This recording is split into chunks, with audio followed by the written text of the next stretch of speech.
Allô? Renaud? Renaud? OK, merci.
Negotiation had you feeling out of pocket. Well, this is the perfect time that I envy it.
Like this one that comes from Saskatchewan on either side of the ball. Yeah, to be honest, like you said, in the RSCQ, there has never been an opponent of this size that the Montreal Carabins are facing today. This is a huge Saskatchewan Huskies team. They're huge on the offensive line. Their offensive line weighs almost over 1,500 pounds. And on the defensive line, they're huge as well. So it's going to be really interesting to see the battle in the trenches today on both sides of the ball for these two teams. What's great there is that you see number 60. Of course, that's Noah Zera, I should say, alongside Summit, who is a CFL draft pick. That doesn't even include another CFL draft pick that they already have, and Connor Bergloff out there, 24th overall to the Ottawa Red Blacks in 2021, just this past year. So big bodies up front, a couple of chances to maybe run the rock a little bit with Matt Card up there and see whether or not they can get into a fly. I genuinely wonder what we're going to see this afternoon. Run and pass and spreading it around formations, the personnel that Saskatchewan's going to use, Deshaun, because they've got so much flexibility that they can use. We have got a great one lined up for you here. It is the Uteck Bowl in 2021. So much on the line, and we've got it all for you next, coming up right after this on CBC Sports.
As we welcome you back to the campus at the University of Montreal with the opportunity to go to the Vanier, standing right in front of a talented group of players, so much hope, so much potential, and so much benefit these rosters between these two clubs as they get set for kickoff here with a big one in front of them.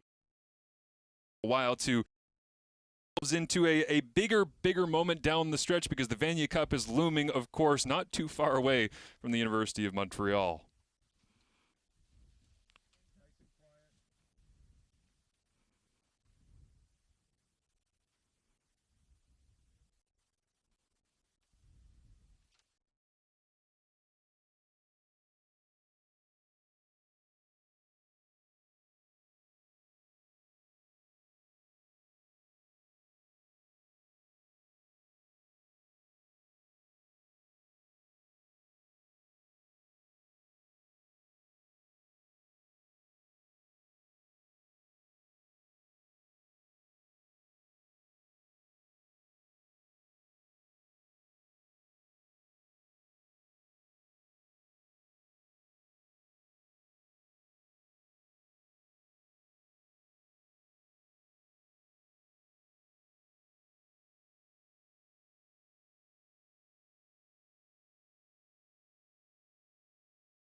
A great rendition of the Canadian anthem as we get things set for kickoff here. You saw a shot of the sideline, a lot of emotion for the Saskatchewan players, and even saw Daniel Perry, one of their starting receivers, down there on the field, beating his chest a little bit. I remember Deshaun playing in the 2014 Vanier Cup in Montreal. Now, thankfully, it was not on campus at the University of Montreal. It was tough enough playing at Percival Molson, but having the choppers go overhead, there is nothing like the Canadian national anthem in a big football game like this one. And you know what? The atmosphere at RSC's Q schools is unlike any other. You know what I'm saying? It's football in Quebec is serious. Football in Quebec is almost a religion, right? So having the national anthem, having a big game like this, big fight feel, big game atmosphere in Montreal, it's gonna be a fantastic matchup here today, and it's deserving that it's in this type of environment. Yeah, no doubt. You see some of the temperature there as it feels a little bit more like -11 than it does the actual temperature of -3 at this point. The wind will be whipping around a little bit. We'll see how that influences, of course, the kicking game, but it is going fast right now, 46 kilometers an hour with those gusts, which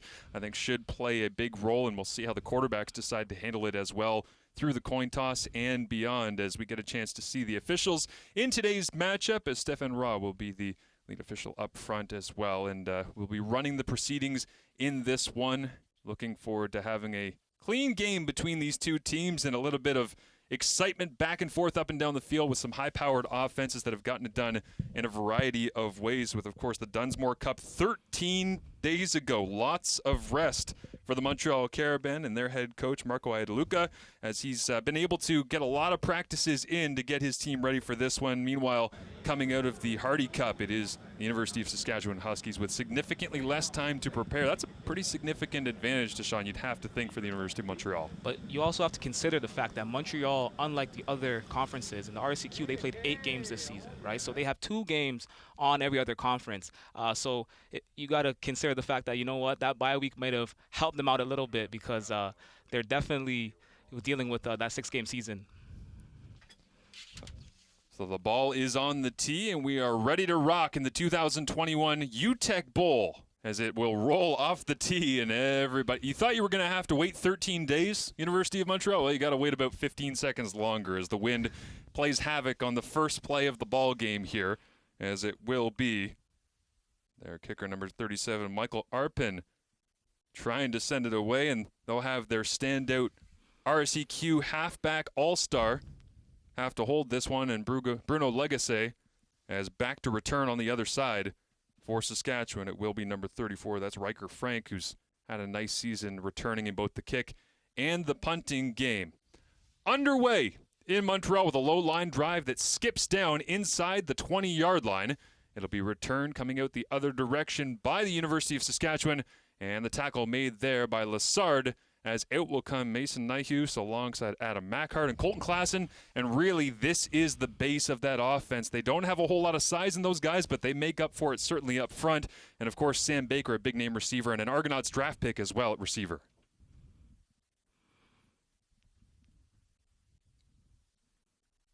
And across the lineup there, a lot of talent. The right side of this offensive line have themselves a couple of CFL drafted players, as right away you'll see Klassen go.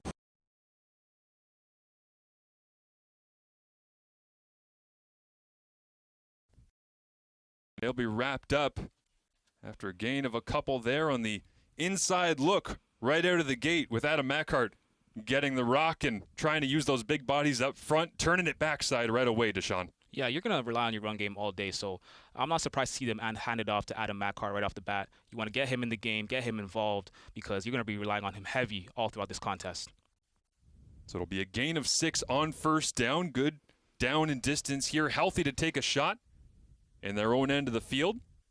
Montreal employing a lot of that three-man defensive line at times. And right away, it's a handoff down the left side, and it's Mackhart crossing midfield before being wrangled down and pushed out of bounds by Isaac Auger.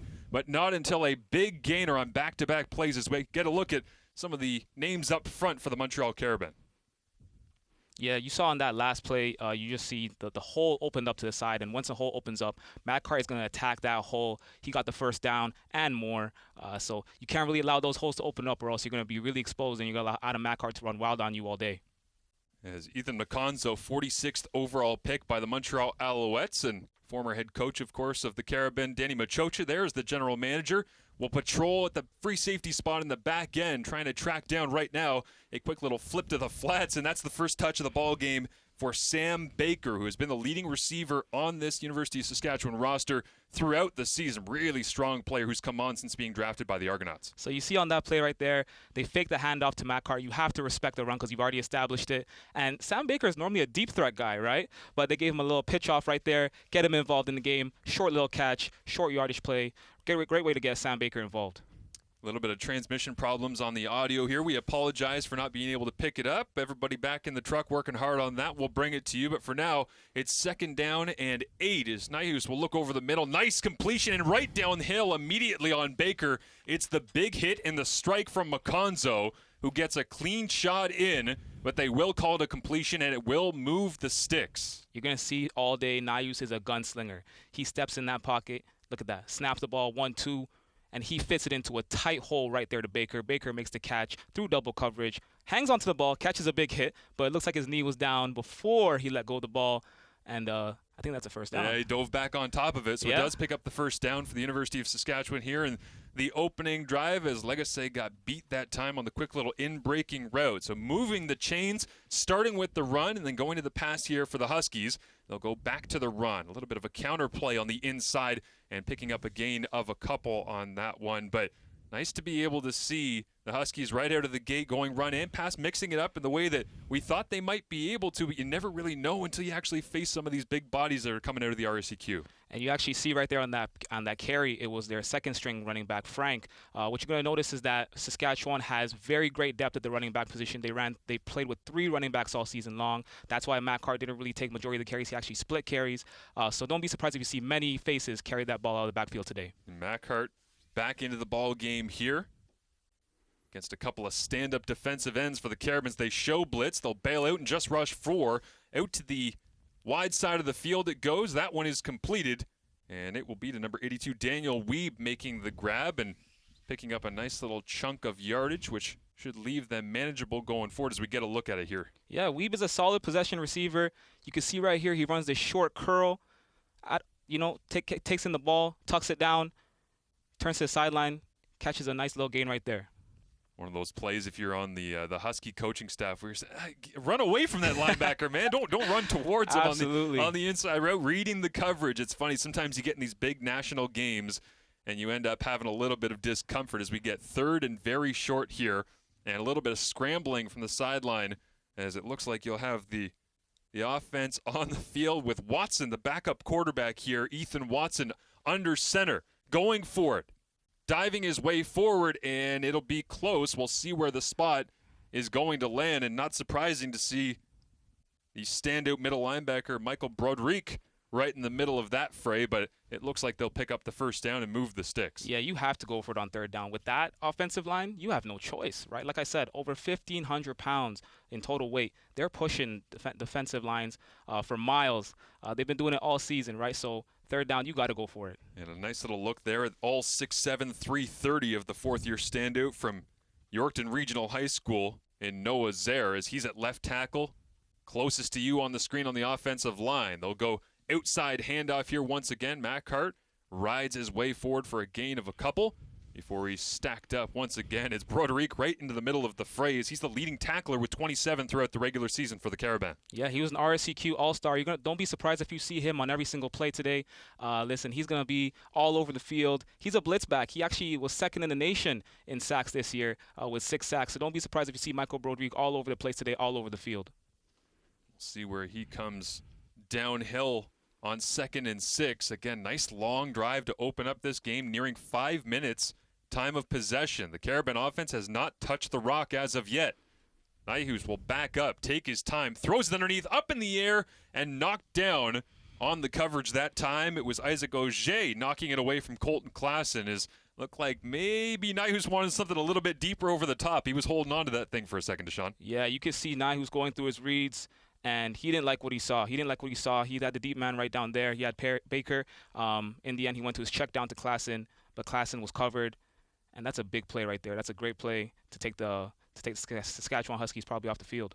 Yeah, looks like we're going to have the kicking unit come out here as we get our first opportunity to see the man that's been a standout, David Soli, throughout the year, 13 of 20 on the season, as he'll handle the wind for the first time, thankfully for him. Close range, and he'll miss it. He pushed it, and the wind right away wrecking havoc as it gets pushed to the wide side to the right, and we remain in a closer ball game than anticipated here to kick things off. Montreal's offense hits the field for the first time coming up in the 2021 Uteck Bowl right after this.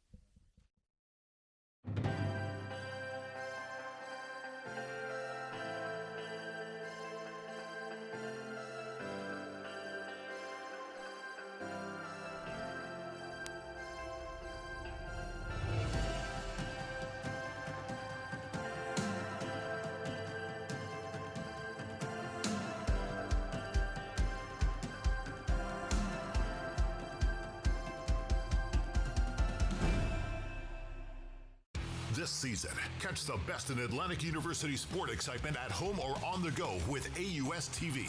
Soccer, rugby, football, volleyball, hockey, basketball, and more. Tune in at AUSTV.ca. All your favorite university teams showcasing their talents in one place. AUS TV, powered by Bell Alliant. They bring it to the court. They bring it to the field. They bring it to the ice. And now they bring it to you. Presented by Subway, the official fuel of Atlantic University sport. And welcome back to Sepsum Stadium. As Deshaun, we have noise.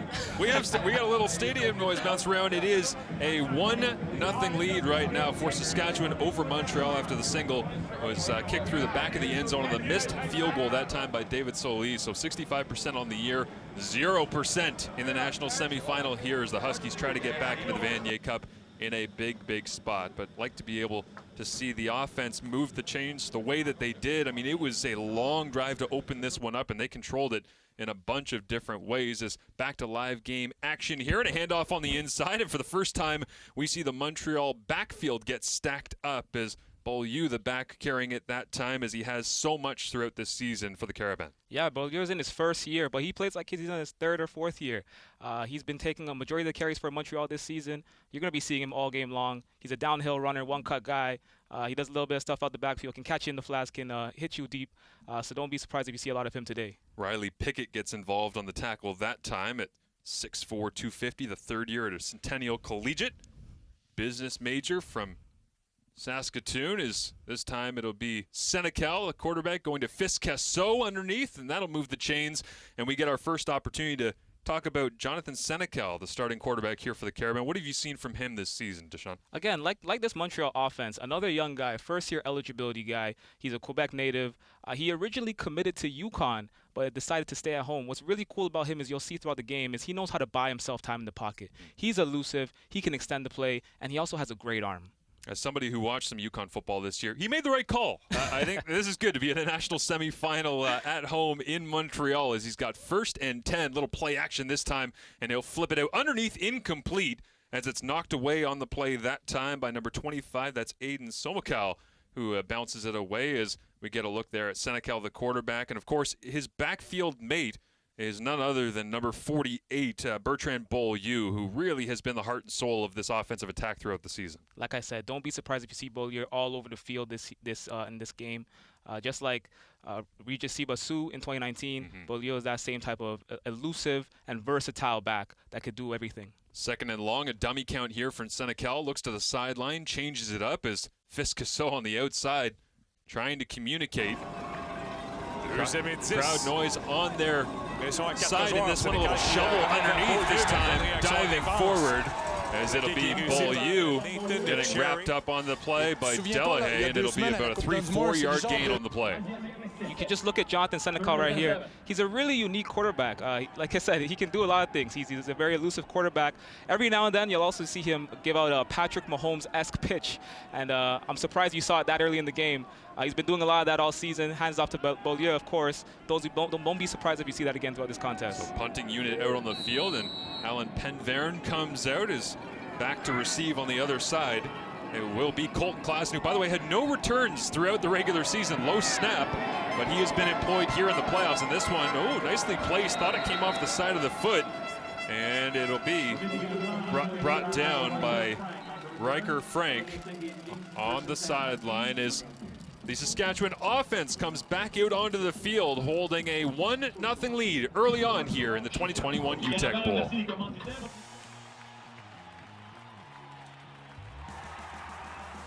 Don't miss the Quebec City sporting event of the year, the 56th Scotiabank Vanier Cup, presented by Levio. On December 4th at 1 p.m. at TELUS Université Laval Stadium, the 2 best varsity football teams in the country will compete for the national title. Don't miss the first major sport event in months in Quebec City. Tickets available at 418-656-FOOT or at vaniercup.com. Where exceptional student athletes are born. Where records are broken. Where great plays are made. Where school colors ignite passion. Where champions prevail. Where tradition is celebrated. Ontario University Athletics.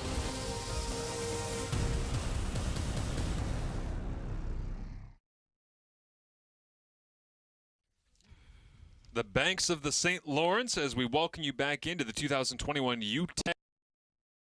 Montreal hope they don't have to leave the province to play their next football game, as Stade TELUS down in Quebec City will end up being the host of the Vanier Cup coming up next Saturday. Looking forward to that one. The Western Mustangs punching their ticket earlier today with a dominant victory over the St. FX X-Men, and Greg Marshall once again looking to reclaim some glory in the big picture of U Sports football. So dominant in the OUA. You and I were talking earlier today as former OUA football players, Deshaun, that just hearing the stadium announcer, it feels like in London, gives us some sort of rest of playing and going down there on the road. But they've been able to be so dominant throughout their time in the OUA. But again, for Western to climb back onto the mountaintop is always difficult. But they look like they're very close to it this year, depending on who comes out of this one and how they match up coming up next week. Absolutely. Western, they played in a very tough division this year. People often forget, but they played in a division that had 5 top 10 ranked teams in U Sports. So for them to come out of the OUA West, go through the playoffs, win the Yates, and then win this Mitchell Bowl, it's been a crazy season for them. They definitely handled it in better ways than people expected. So heading into this next week's Vanier Cup, they're going to be ready, and I think they've had every type of obstacle thrown at them this season. Is there something to be said for the battle-tested nature of Western going through that division? Because Queens was an exceptional team this year. 6-0, they ran through the OUA East, but they ended up running into a difficult spot in the Yates Cup against a really, really talented big Western club. As we regain the feed and come back to a penalty flag down on the field here with Saskatchewan again leading 1-0 over the Montreal Carabins, and the Huskies offense back out on the field. with a couple of targets for Colton Clausen early on in this one, and looking to add to his tally as they'll line up on 1st and 10 from the 36-yard line with Mason Nyhus in the gun. Handed off inside, cutting back north-south and up to the 42. Nice run that time from Adam Mackhart as he adds on to his playoff tally that's been impressive, especially coming out of the Hardy Cup being played at home at Griffith Stadium just last week. Yeah, like I said earlier, he didn't have the most fantastic season. It wasn't MVP-esque as he did in 2019. But in the Hardy Cup, he really did come alive. 3 touchdowns, 223 yards. This may be a down year for Adam Mackhart, quote unquote, but he's still very much in his prime form. 5th carry of the ball game gets him up around 40 yards already in this one as it creates 2nd down and 5 for the Huskies offense. They'll decide to throw this time. Fade ball down the sideline. It's up for grabs, and it's Baker, the intended receiver, on the Carabins sideline, but knocked away that time by Bruno Legacy. Of course, the all-star through the RSEQ, and makes a nice play on the football that time. Baker is Saskatchewan's deep threat, but Legacy was all over him on that play. If you can look right here, outside release from Baker. Legacy is on his hip, turns back, looks at the ball, avoids the pass interference, hand up, tips away. That is textbook defense right there. I'll tell you one thing, as a quarterback, I don't think I'd be throwing a fade ball down the sideline towards the Montreal bench. Absolutely you're not going to get any calls when you're throwing a fade ball down the sideline towards the Carabin bench, but a nice opportunity on 2nd and 5 to maybe take a shot and get a little aggressive throwing vertically down that sideline. So we'll see how the punting unit is impacted here coming up in just a second. But I mean, we got some transmission problems through there in Montreal. The cords are frozen up, I think, with the wind that's bouncing around, unfortunately, in Montreal. But we'll get that back for you in just a second here. But thus far, the quarterbacks, Mason Nyhus, 3 of 5 on the afternoon, and Jonathan Senecal 2 of 3. But really, it's just been up front, feeling it out, trying to get the offensive lines and the running backs involved a little bit. As Beaulieu's just got the 1 touch, but Mackhart's got those 5 carries for 38 yards, and he's got a 7.6 average right now. And that's the unique thing about these national semifinals, right? These 2 teams are meeting each other for the first time this season. And also, it's 2 different styles of football, 2 different conferences, 2 different styles. The one thing to take away, obviously, you see Nyhus try to get involved right there, incomplete pass to Claassen, incomplete pass to Baker, and you see Senecal trying to get involved with the pitch to Beaulieu. I wouldn't be surprised if you see both teams rely on their running game today to really get themselves involved and get comfortable in this game. Yeah, you wonder how much the quarterbacks are going to be willing to let it fly, as we saw the first kick come off the foot of Soli for Saskatchewan. They got pushed outside the uprights, and I think this might be one of those days where if you're going to miss a kick, the coaching staff is saying, well, just kick it as hard as you possibly can. Let's rack up the singles if you need to get it through. And take advantage of special team scoring opportunities in whatever that form takes. We'll take a quick break, sort out the visuals on the other side in Montreal, and continue on with the 2021 Uteck Bowl right here on CBC Sports.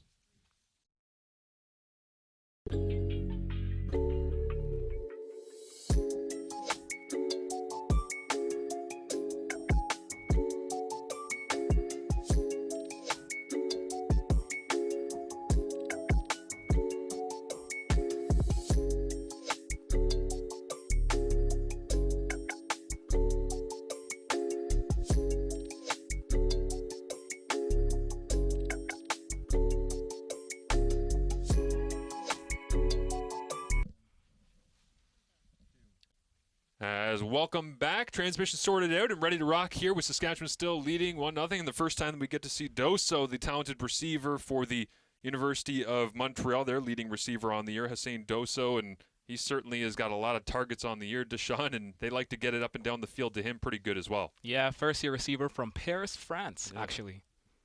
Nice to see a little bit of the potential global program in the Canadian Football League taking hold here in U Sports football as we wind down inside 5 minutes remaining in a low-scoring first quarter from Sepsum. Jonathan Senecal in the shotgun, just a 3-man rush. He will throw it over the top. It is Doso, and he'll haul it in inside the 20-yard line in double coverage. That time rips it away from the defender closest to him. That was Cameron Skinner, who has the most targets against him on the year in Canada West with 40, and they went after him that time, throwing a little skinny post up the seam. You look right there. The offensive line does a great job of protecting Senecal, giving him time to go through his reads.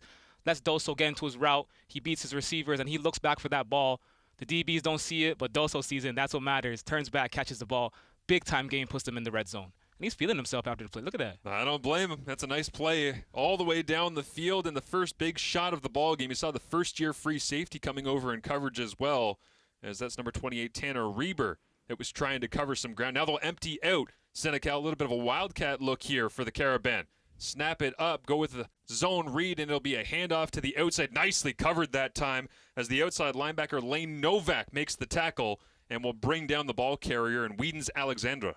Yeah, you can see they went for a read option there, but Saskatchewan's the defense picked that up very well, and they were able to make that tackle in the backfield. A little bit of junky stuff coming from Anthony Calvillo, deciding to mix and match and throw in some different body types as the smaller Alexandra and send out the quarterback to the outside. And Calvillo getting his Canadian citizenship, of course, a story in the last couple of weeks here. Very exciting for him, the longtime Montreal legend, working with the Carabins offensive staff. So it'll leave 2nd and 10 after no gain on the junky run. Little double move, pump, up the sideline, wobbler, and it'll be, it should have been intercepted by the outside corner that time. It was Skinner.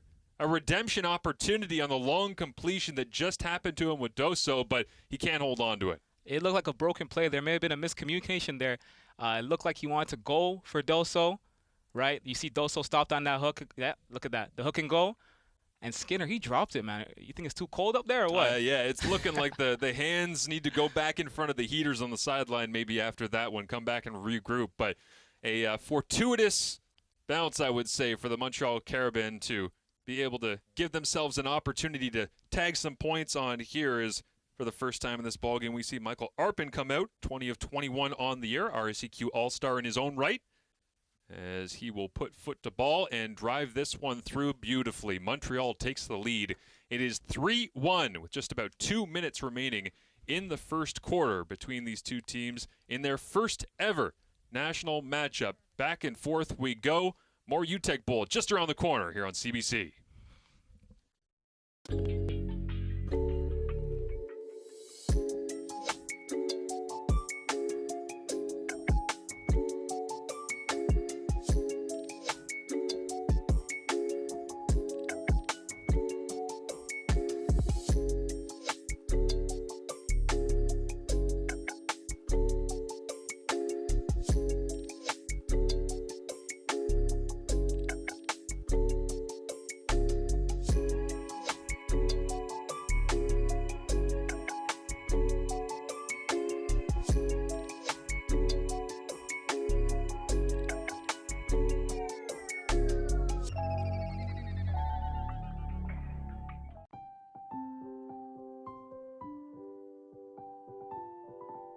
For far too long, the tobacco industry has been celebrating your cigarette addiction.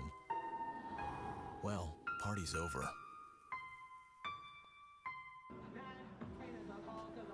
Welcome back, everyone, to the 2021 Uteck Bowl right here on CBC Sports, as the first points of the ball game have been put up on the board by Michael Arpin for the Montreal Carabin. But you see the Huskies faithful that have made the trip from Western Canada out to Montreal. Scott Flory, head coach, of course, of the Huskies, said earlier this week, we're used to the cold. It doesn't matter. We're from the prairies. This doesn't bother us whatsoever. So he's going to be telling his big boys up front to how he used to do it maybe with the Alouettes back in the day, 15 years strong as a standout offensive lineman in Montreal as he returns home to take on his former quarterback in Anthony Calvillo, as we mentioned. A little silent count tap that time, and a quick little pop pass jet sweep this time to the outside. And again, there's Maconzo coming downhill from his free safety spot, as Saskatchewan wants a flag on the play for a high hit, but Daniel Perry gets his first touch of the ball game and picks up a few. Yeah, you see a nice jet screen right there from Daniel Perry, but you look right there at the end.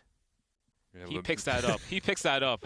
He picks that up. Cardinal picks that up. Lemieux Cardinal picks that up, and there's a reason why he was the top defensive lineman in the RSEQ. RSEQ lineman of the year, actually. Yeah, he's been watching film. You can tell the way he reacted on that one, getting sideline to sideline and trying to make a play. It's a gain of 7, second down and 3.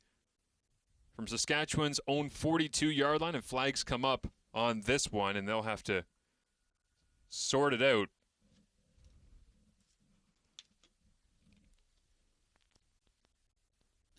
That's 52 penalties on the year. It'll be against Saskatchewan.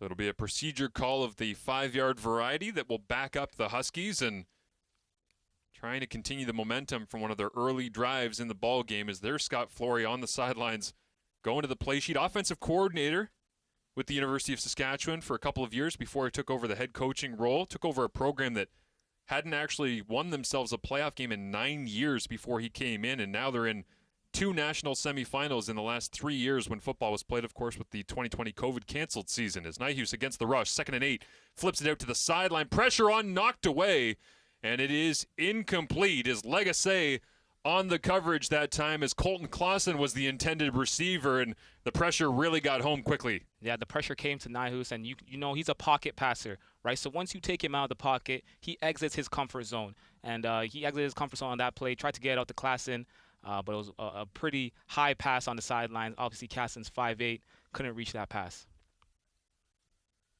So Fisk is waiting back at his own 23-yard line, wandering around, getting himself set to receive this one as the punting unit has come out for Saskatchewan. An early lead has withered away, and now the risk of giving up some field position as a side-winding boot will drop down just around the 45, 46-yard line, and they'll walk it up to the 47-yard line, and that's where Montreal will take over possession with Jonathan Senecal coming up. So now some nice field position, 53 seconds to go, and the wind again whipping pretty good. You can see the breath flying out of the helmets there at Sepsum. But nice to be able to see them get in line as we get a shot of the sideline for the University of Saskatchewan as well. Defensive coordinator Warren Musiak.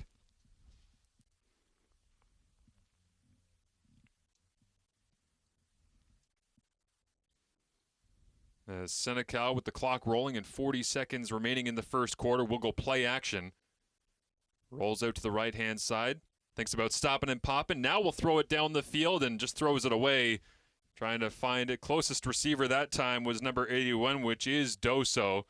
But Musica, the defensive coordinator, there again trying to sort this out. We're aware of the sound transmission errors as well. Everyone out there that's just checking in with us, we apologize not being able to bring you the sounds from all things University of Montreal campus, working on that and getting you set. But great to have these visuals once again of a national semifinal in U Sports football on location and being played with a chance to go to the Vanier Cup. As a couple of plays left here in the first quarter, and you see some of the offensive linemen trying to signal in protection as Saskatchewan showing a little bit of pressure. Nope, they'll drop out, just rush 4 as Senecal will flip it out to the wide side of the field. It's caught that time. It's Alexandra. Turns it back inside, and a rallying tackle by the defense on 2nd and 10. He'll be close to picking it up. And he looks a little bit hurt coming up there. But you look, Senecal drops back. You see Alexandra runs the out route, finds wide open space, beautiful pass, and he catches that, turns upfield, breaks a couple of tackles, makes one move, and he picks up nearly the first down. We'll see if it's the first. I'll tell you, that looks pretty familiar to a guy that I know in Hamilton as you see Alexandra go to the sideline with a bit of a limp right now, but a small receiver that makes people miss in space wearing 16. That's pretty familiar to Hamilton Tiger Cats fans the last couple of years as he'll get a little bit of treatment there on the sideline. Last play of the first quarter, barring any penalty, Montreal will go to the air once again, aggressive, throwing it down the field, and it's Doso, the intended receiver, and a missed opportunity as the Carabins tried to knock it out of the park to end the first quarter. They had the shot and just couldn't complete it, and Senecal wants that one back right away. But that's the end of the first quarter from the University of Montreal. We got a good one at Sepsum. Come on back. More Uteck right after this on CBC.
Welcome back, Marshall Ferguson alongside Deshaun Stevens as we carry on, headed into quarter number 2 of the 2021 Uteck Bowl between the University of Saskatchewan and the Montreal Carabins. And we thank you for being here as we sort through some of the transmission issues, but a great football game that's shaping up thus far, pretty evenly matched thus far, but 11 passing attempts at this point in the first quarter alone for Montreal playing at home. I didn't expect to see them on pace for up around 45 passing attempts in this ball game. I'm a little surprised by that. Yeah, if you want to look at this last play right here, actually, you see there's a little mess up right there in the middle. But keep an eye on how Jonathan Senecal stays so poised in the pocket, right? And he had a wide open look right there. Like you said, both of these teams are trying to get into the passing game early on, and they're having miscues, having mishaps. I want to really see how it's going to unfold and if they can get into the run game a little bit more. So Senecal in the gun will begin with 2nd and 10. Amazing that the pass was actually protected despite 2 players running into each other on the last play of the first quarter, but he got it away. Again, they'll throw to open up the second. As Senecal, nice little lob, tried the timing fade to the outside on the comeback route that time, and once again, it's Doso that had the pass thrown his direction, but Skinner there in the coverage, and it'll be the punt return unit coming out for the Huskies. Skinner was all over that. He was right there to help make the play. The pass was a little bit underthrown. Doso had to kind of get down there and dive for that pass, but a decent drive from the Carabins, maybe not the outlook that they were looking for.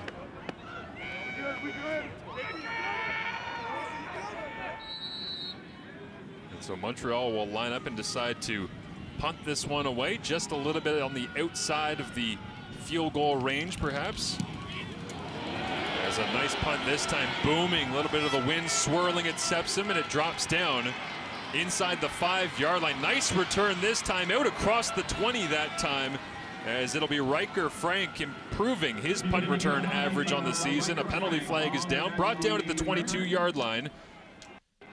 Decent here for the Huskies, considering what that play could have been after the punt came up from Alan Penver.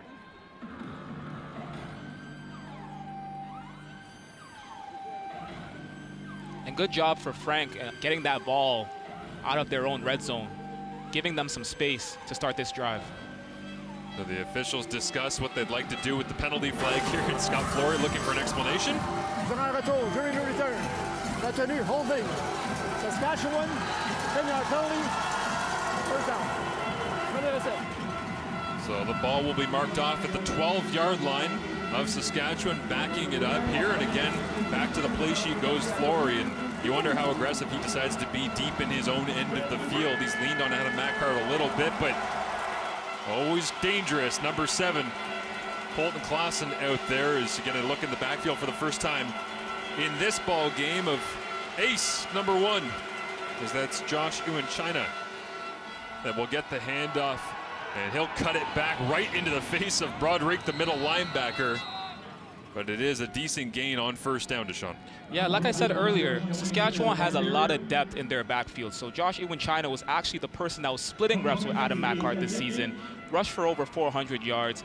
He's a pretty good depth guy that they can bring in, give Adam Macart a rest, while still also expecting they can have a very good running back on the field.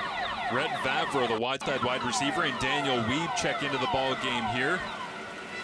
So it looks like they bring in more of their spread package. You were talking before the game with me about Saskatchewan being a little bit of a spread, a little bit of a West Coast team, kind of working the edges of the field, getting the ball out quickly for Mason Nyhus, their quarterback.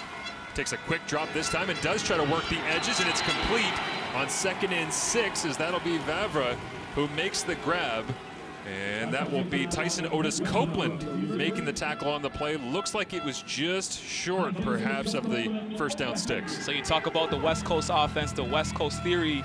Mason Nyhus right here, he drops back, and it's a short, wide pass to Vavra. Vavra gets up and makes the catch.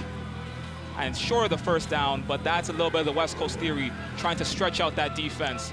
Big, short plays, short passes, to set up the deep threat, the deep shots. And so the punting unit will come out for the Huskies here, as once again back in his own end. It'll be Soli handling most of the responsibilities for the Huskies, as Fisk waits back, the wide side wide receiver, handling some punt return responsibilities as well here in the afternoon. As haven't heard from Carl Shabbat in this one as of yet. Fisk will take the rock, and steps forward, tries to get to the outside. Great special teams coverage that time as there's a flag down on the far side of the field. But for now, the tackle is made by Lane Novak, one of the leaders on the defense, that Will linebacker. We'll take a quick break, come back, sort it out on the other side. 3-1, Montreal up over Saskatchewan in the 2021 Uteck Bowl.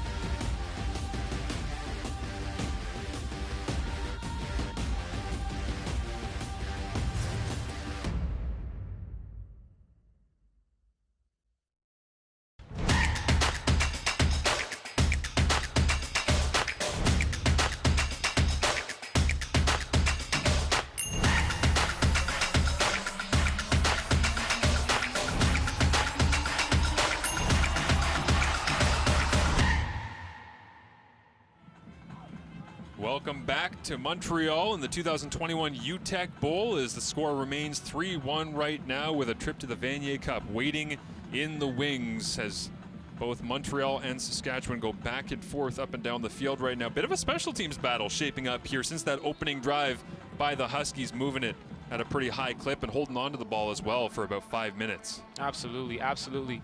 What's going to be interesting on this next drive, I want to see really and truly how can Montreal really try to establish the pass. Jonathan Senecal has been trying to take these deep shots all day. I want to see if him as a young quarterback, if he can calm down, make those open throws, hit those open receivers, and really start to make a march on this next drive. So after the punt by Saskatchewan, Montreal retains possession. It was a flag against the Carabins. So we'll back them up a little bit on the holding call. Puts it back at the 36-yard line at Montreal's end of the field. Senecal, inside handoff. It'll be Beaulieu on the outside, and a host of Huskies there to finish it up is number 43 right there to make the tackle, Nicholas Weeb, to wrap him up. Former IMG Academy athlete down in Florida, University of Oregon, and was texting back and forth with somebody down the field pregame who said, you won't believe how big Weeb is. Yeah, Weeb came here, like you said, from the University of Oregon. 6'3", over 200 pounds, 22 tackles, 3 sacks this year, 2 forced fumbles, right? I'm surprised he wasn't a Canada West All-Star, right? But he had a very solid case this year. Senecal and Naius going at it, as there'll be a flag on the far side of the field, and it looks like this one will go against Montreal as well. As a little conversation there between Sevigny, the center for the Carabins, and number 93 on the defensive line, Bell.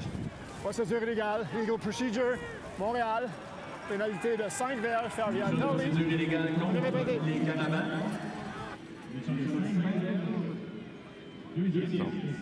A 5-yard penalty, but Montreal taking some uncharacteristic discipline issues at this point. We get a little Heisman look on the sideline. Coach is playing it for the camera, sending in the signals. Musica will call out his defense on 2nd and 9. Again, the dummy count, trying to get Saskatchewan to tip their hand here early in the second quarter in a 3-1 ball game. Senecal on the gun, 4-man rush, wide side. That ball hung up forever, but it's hauled in by Fisk on the wide side as he bounces off a tackler and gets pushed out of bounds. And wide side, dangerous in the wind, Deshaun, but he made it work. Yeah, that's a very big completion right there for Fisk. Senecal, obviously one of his. One thing I want to ask you, though, have you ever seen a receiver wear the number 73? I tell you what, as a grade 10 tight end at Frontenac Secondary in Kingston, I was wearing 93, but I was out of place too. So, yeah, it's very rare to see, especially on the wide side of the field in that spot. As Senecal goes to work after converting on a first down. Little play action, try to set up a smoke screen. There goes Doso.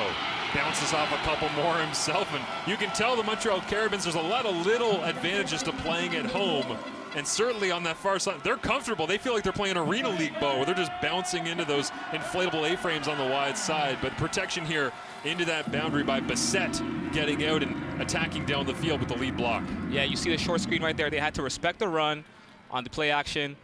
It's not a big game, but it's enough for the first down, and that's really all you need at this point. Small increments. That's Francois Bassett, fifth-year senior for the Carabins.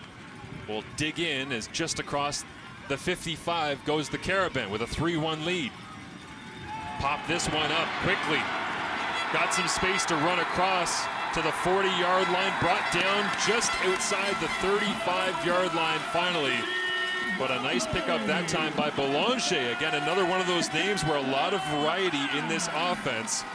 And number 81 for Montreal down on the ground, as well as that's Hussein Dosso getting looked at. As you can see, maybe he gets rolled up on at the end of the play here. He does, yeah. So the dynamic receiver is down for Montreal and getting looked at, but 3 straight first downs. 3 straight first downs for the Carabins right now, moving the rock, but trying to do it maybe without Dosso for a couple of plays down here inside the score zone as they take a look at his lower right leg. Yeah, he's going to be out for a minimum 3 plays, so we'll see how he is. If he's out of this game, that'll be a huge loss for the Carabins. That did seem like a pretty bad roll-up, but obviously we're not doctors, right? So we can't really predict what happened. Well, they'll take a look and try to make sure that everything is where it's supposed to be at this point, but he is a standout receiver for them, averaging 108 yards per game this season. And as a receiver in U Sports, it doesn't matter what conference you're playing in, how much your team throws the ball. If you're averaging over 100 yards receiving for any team across the country, that's an impressive mark to be at. I mean, the Philpott brothers out in Calgary might say otherwise, because they put up whatever they want out there. Yeah, the Philpott brothers are different. They're built different, right? They're built different. They do what they want when they want. But Hussein Dosso, he was second in the nation in receiving yards this year, and you know, played an 8-game season. Pretty impressive, right? But like I said, Philpott brothers in 6 games, over 700 yards each. They're built different, man. The only loss for the Saskatchewan Huskies, week 1 of their Canada West season, is that was against the Philpott brothers when they went wild with their senior quarterback Josiah Joseph to kick off the season. And so out of the game goes Dosso, and in comes Justin Longley as his replacement. Senecal once again throwing, staying aggressive into the flats this time. They'll flip it out, and it is Jared Taylor on the receiving end as Aiden Senecal makes the tackle on the play. And as we roll inside 10 minutes remaining here in the first half, still a 3-1 ball game, but Montreal has got to try to capitalize here, Deshaun, down inside the score zone. Yeah, that was a nice play right there. You saw the play action again, pass it off to Taylor in the flats. He's a pretty tall receiver, so he stays up high, was able to evade 1 tackle, but they were able to take him down because he stays up so high. He's a pretty tall guy, so the Carabins will play 2nd down and 8. Last time they hung it up to the wide side to Fisk. He's 73 at the bottom of your screen. Some extra protection in the backfield. They go 7-man pro. Stepping up in the pocket. It is Senecal taking a shot down the sideline. Flag is down, and so is the football, as it should have been caught by Taylor.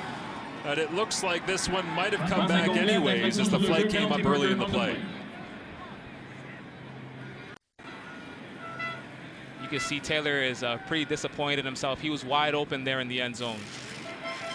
Wide open in the end zone, and he just couldn't bring that in. 3 drops for the University of Montreal here in this first half, and this might be the most influential one. And the penalty actually going against Saskatchewan, so this would have been a touchdown for Taylor if he could have hauled it in. With that being said, the Carabins will continue to advance. You had a sense there, didn't you, Deshaun, when they brought in the fullback and Sem? They were going to go a little 7-man.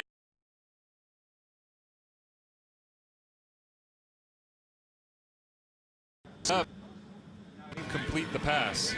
Yeah, like you said, they got the look they wanted, right? It's just all about finishing the play, hauling in that ball for the touchdown. Sem stays in the ball game as a fullback, and on 2nd down and 4 this time, they'll just gash it between the tackles as Beaulieu will move the chains with a physical run off the left side. It wasn't a big gain, but you saw him lower his shoulder and accept that contact. And that's the type of runner he is. He's a north-south guy, downhill. He'll put his head down, put his shoulder down. And that was a very punishing run, very violent run from Beaulieu. There we saw Wanati, the talented rookie coming out of Cégep in Quebec, playing for the Western Mustangs, who punched their ticket to the Vanier Cup in the Mitchell Bowl leading into this one. And Beaulieu, another tall, physical running back. Similar style as they'll go 1st and 10. Little handoff inside, they go back to Beaulieu. And this time stacked up as it looks like 43 once again. Weeb leading the charge on that one is out of Okotoks, Alberta, the difference maker for the Huskies. Yeah, Weeb got in there and he was able to clog up any holes. There was no hole there for Beaulieu on that run. So it'll be set up at the 18-yard line. As get a look at Weeb and the gash on his arm as well there. It's got to be back in Montreal. How does it make this match so special? From the Huskies sideline. And Senecal with another crucial 2nd down and 6. Should have had the touchdown to Taylor earlier. Where will he go here? It's underneath. It's completed. And it will be Langley. He's the replacement for Doso, out with the leg injury, and makes his first catch of the afternoon. Big catch by Langley. You saw Senecal was reading that right off the snap. Quick out to Langley. And he brings it in. That's a big pass. That's a big play right there from a young receiver, right? You have someone coming in there for Doso. Doso is your go-to guy, right? So to have Langley come in there and make a play right off the bat in the end zone is huge, especially considering how tough it's been for both teams to score in this contest. Always tough as a quarterback to decide, do you want to try to throw it before the defender gets out wide or let him throw it through the zone? He gets it out on time and it moves the chains. They go back this time to Beaulieu, and just like the last first down, it'll be a host of Huskies stacking him up and turn him around, and it leaves another 2nd down and long here for Montreal. And you get the sense that maybe the call sheet for Calvillo at the end of this first half, there's going to be a lot of dots next to plays he's used on 2nd and long. Absolutely. And you look right here, safe run on 1st down, hand it off to Beaulieu. But again, the holes clog up, and that's nice contain right there from the defensive end. But yeah, Novak gets in there, clogs up the holes, gets a hat on Beaulieu, and takes him down. Novak right in the mix as well. So 2nd down and 8 from the 9-yard line. Snap comes up to Senecal, looking to the wide side of the field. Now he'll escape the pressure. Looking downfield, waiting. Can he stop and find someone? He wants to throw it, can't get rid of it, and it'll be a loss of 10 yards on the play. On 2nd down, finally the Huskies are able to track down the Carabins' elusive quarterback, as it was number 91 that time. Riley Pickett finally getting to him, wrapping him up and throwing him backwards. But man, he had a lot of time to decide where he was going with this one. And like I said earlier, Senecal is really good at extending the play. He's elusive, and you saw right there, he actually breaks the tackle, right? Able to extend the play, but Pickett gets there. He ain't falling for that. Wraps him up, takes him down for the sack. So from the 25-yard line, it will be Michael Arpin to come back out. As looks like Uenchina is back out to try and return this one. Should it go not out the back of the end zone, but like I said, maybe you just take advantage. The wind going right to left on the flags there, whipping around at Sepsum, and the kick is up. Tried to play the wind and can't. Hold not great on that one. Bit of a low snap, and it goes wide right on the missed field goal. And so now twice at that end of the field, Deshaun, we've seen a missed field goal opportunity. A single, and it is 4-1. The Carabins up over the Huskies on CBC.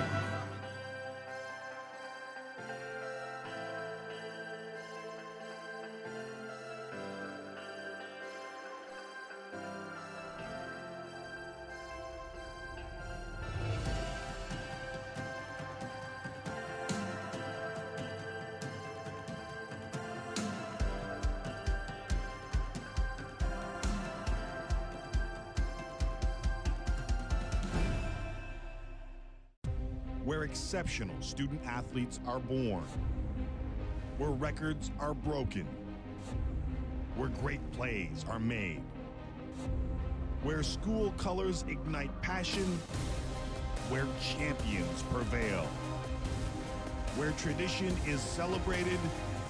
Ontario University Athletics.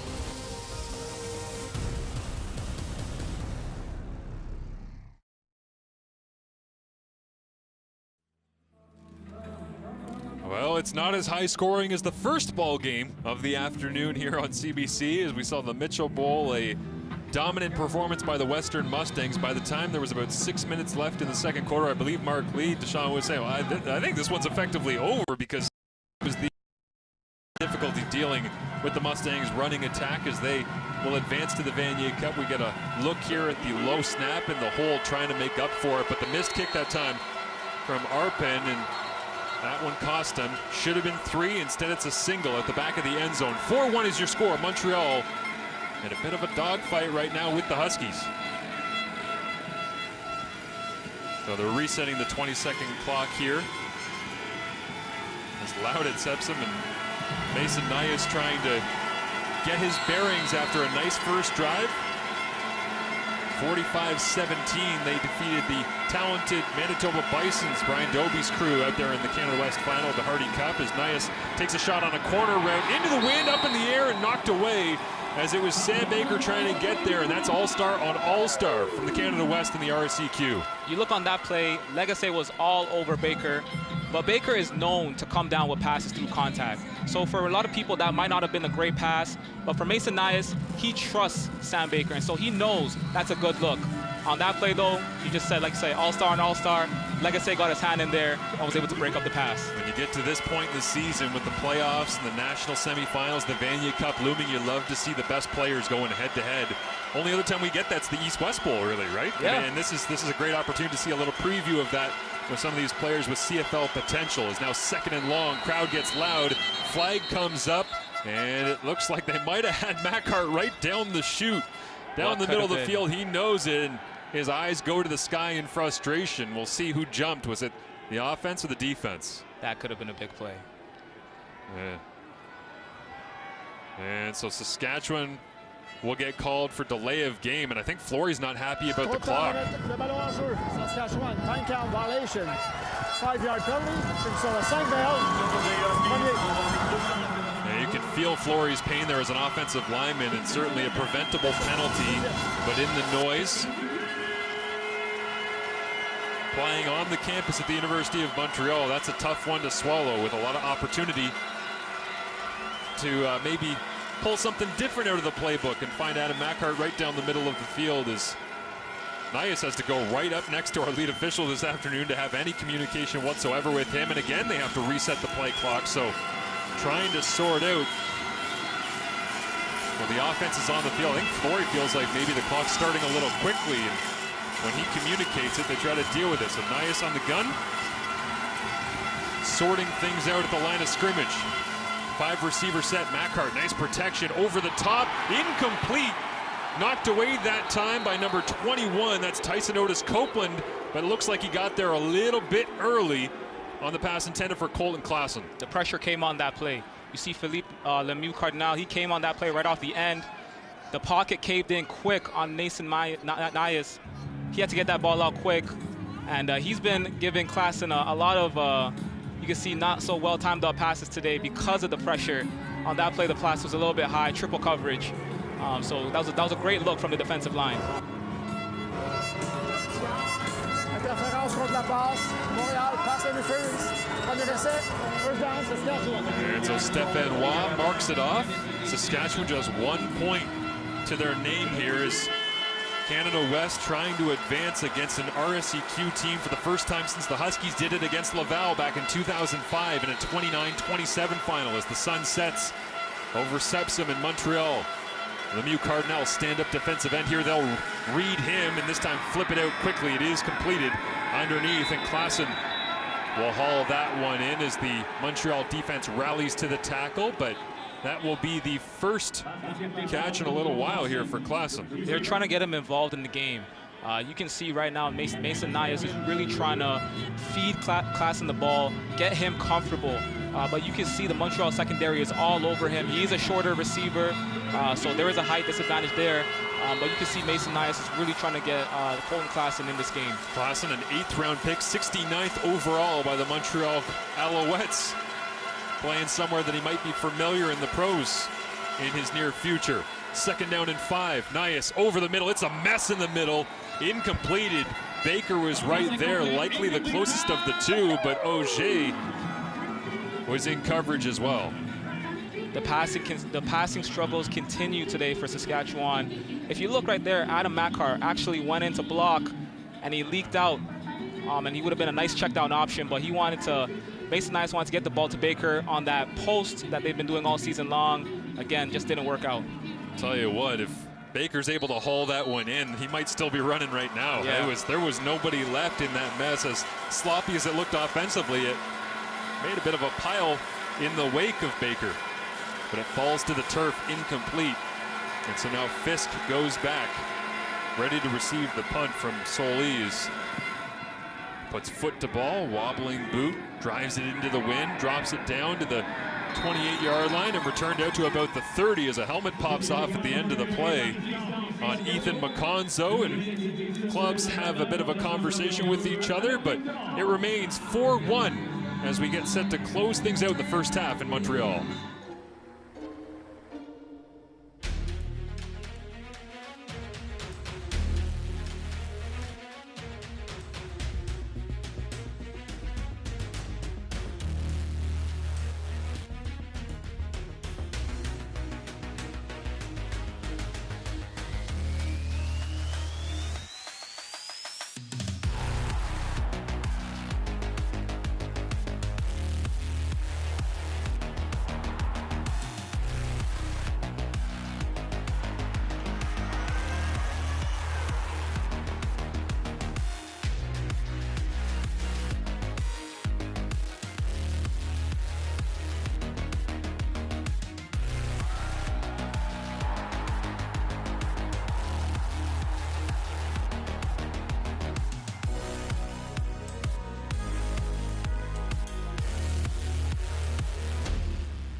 For far too long, the tobacco industry has been celebrating your cigarette addiction.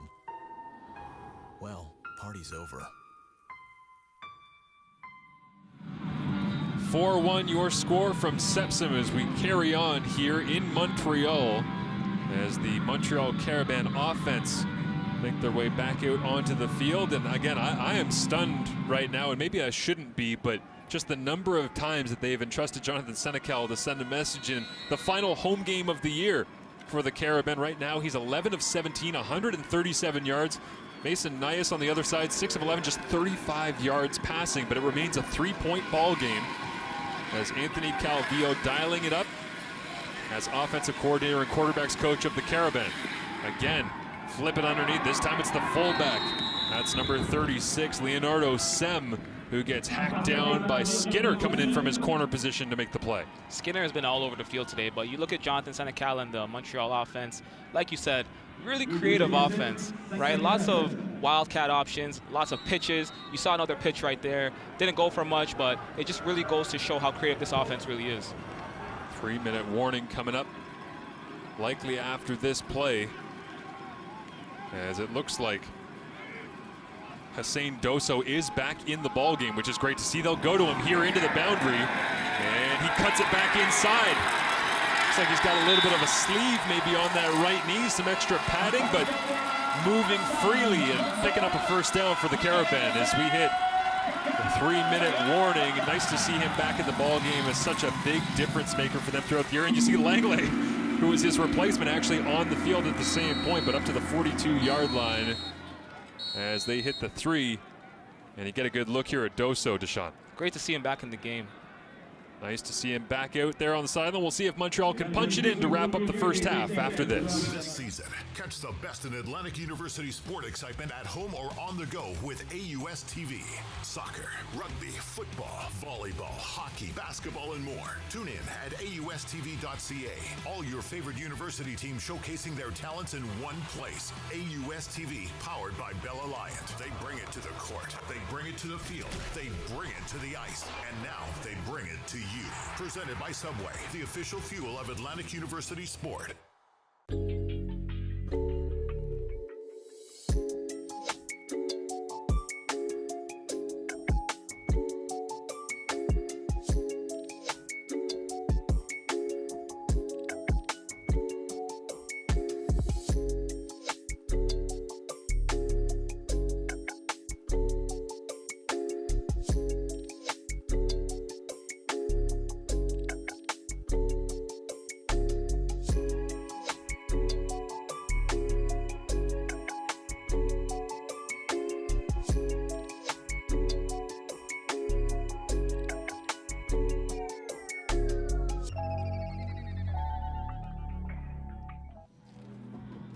Welcome back to Sepsum. It is a 4-1 ball game still at this point, and so many players on these teams with CFL potential, and of course their hopes with the return of the CFL regional combines and national combines this year. Great to have them back after, of course, in 2020 they got shut down. In 21 it was all virtual because of COVID-19 and the pandemic, but so many pros coming off this University of Montreal roster the last couple of years. Pierre-Olivier Lestage, big offensive lineman in the NFL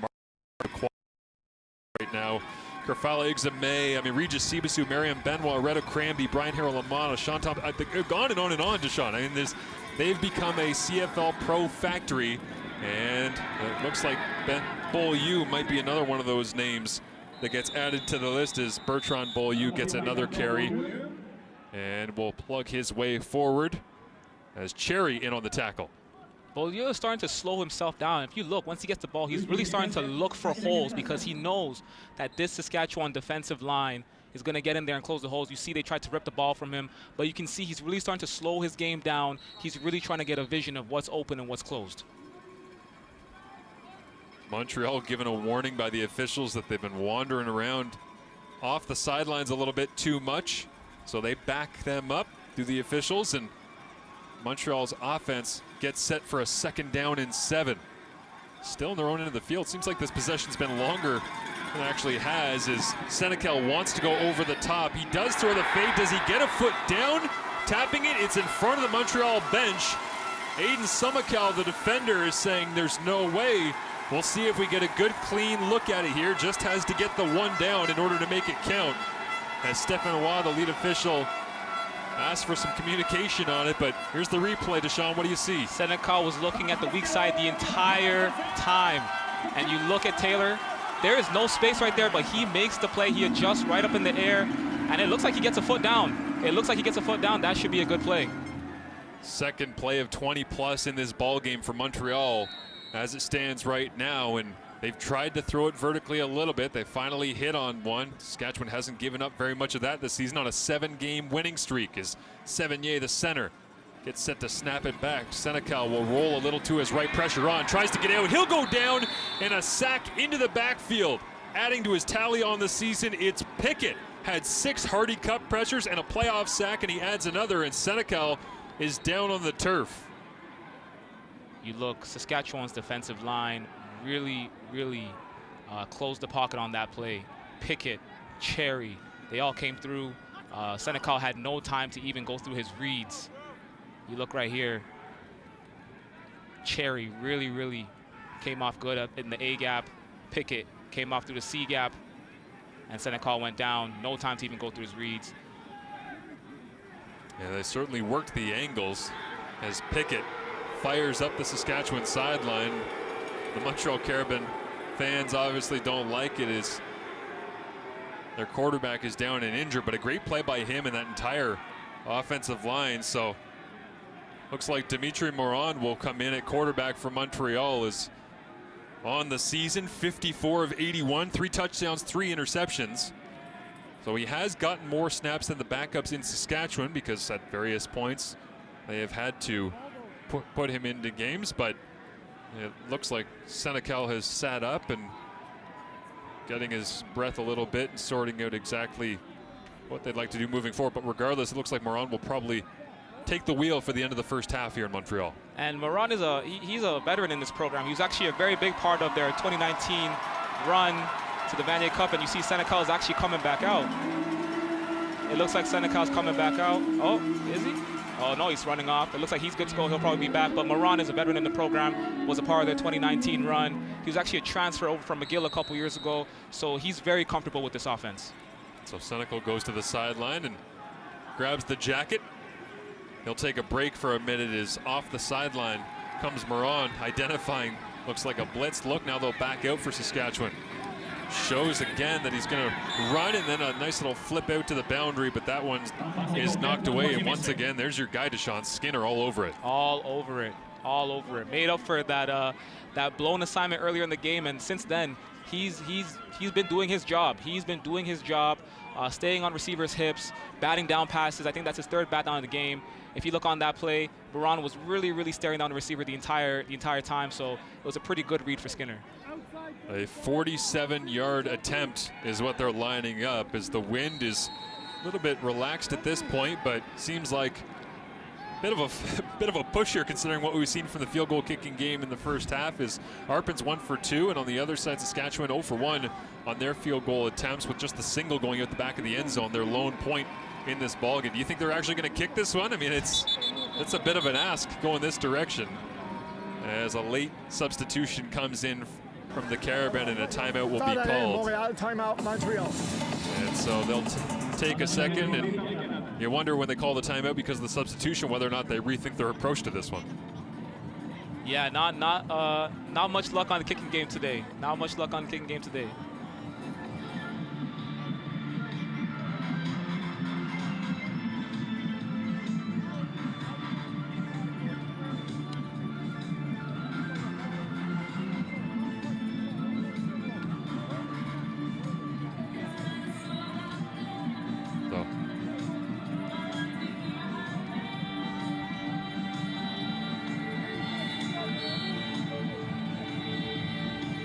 So they talk it over on the sideline here and get a look at Jonathan Senecal and sort things out, how they'd like to approach the start of the second half.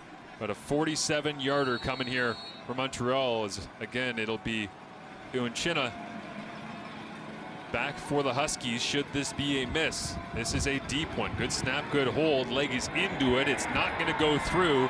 It'll go wide left. The Huskies will return it out of the end zone, and Lemieux Cardinal right there as a defensive lineman covering down on the field goal unit. Nice job of him, but wide left, and they don't get any points out of it whatsoever. So again, if after the missed field goal, you end up returning it back out, and it's not as though it's going to be a game changer necessarily, but certainly Montreal would have liked to go in with a 6-point advantage instead of a 3. And big ups to Uinchina for getting the ball out of the end zone. In a close game like this, every point matters. Didn't want to give up the rouge on that play. So Nias will ask to take it on the left hash on the far side there.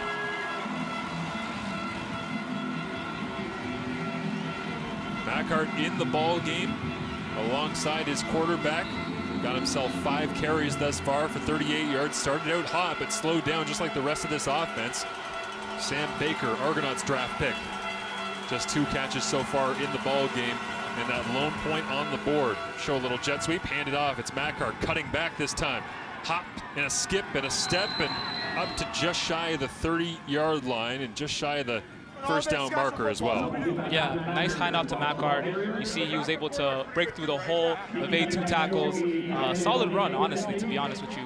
Really was able to get himself comfortable, and really just a positive outlook for the Saskatchewan offense in the first half that's been kind of tough. You got to make sure you have 2 guys tackling Macart. He's not you can't tackle with 1 guy. The running game this year for the Huskies averaging 4.3 yards before contact. That's best in Canada West. This time a little bit of contact in the backfield, but still finding a way to get the first down. And you can see Lemieux Cardinal is looking skyward, frustrated by the shifty abilities of Adam Macart at 5'8", 185 to find the gap and pick up the yard needed. They were able to make something out of nothing. Let's put it that way. Well, that is a big one for Macart in the offense. As Vavra hits the line of scrimmage, back into the 5 wide set they go. Clock running, 40 seconds remaining here in the first half. Nias looks underneath, checks it down, little high, but that time Macart still able to haul it in and add to his total yardage on the afternoon, and Nias wants to go quickly and get back on the line of scrimmage. Macart is that feature back. You can rely on him in the backfield, but you can rely on him in the flats as well. He was able to take that pass, gain a short yardage, now put them in good position to possibly pick up the first down and see what they can do with 30 seconds left. 20 of 31 in the Hardy Cup against Manitoba was Nias. Right now in this ball game, adding on to his tally, single-digit completions, changing that with a couple of checkdowns here as, again, Macart can't get anywhere. Brought down by Broderick, the middle linebacker, and Connor Bergloff came out to say hello from his right guard position. Yeah, you can see Nias went through all of his reads on that play, and again, he resorted to the check down in Macart, the safe option, but this time, of course, not a big gain.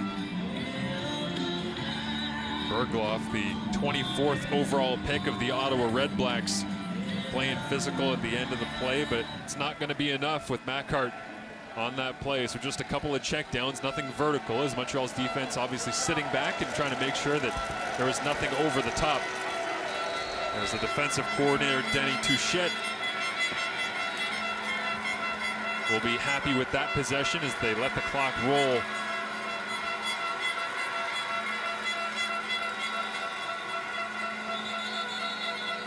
And down to triple zeros here. Crowd was into it. It's loud, it's loud. Yeah. So timeout Saskatchewan, and then they're just gonna kneel this thing out, it looks like, put the offense back on the field. And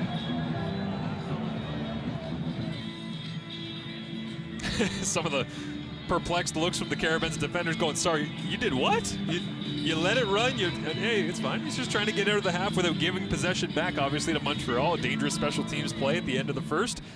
So they run it down, blow it dead, call the timeout, and now Nias will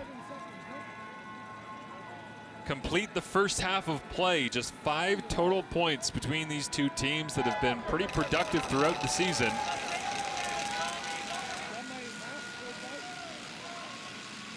As the officials are discussing what they'd like to enjoy as a warm beverage perhaps at halftime.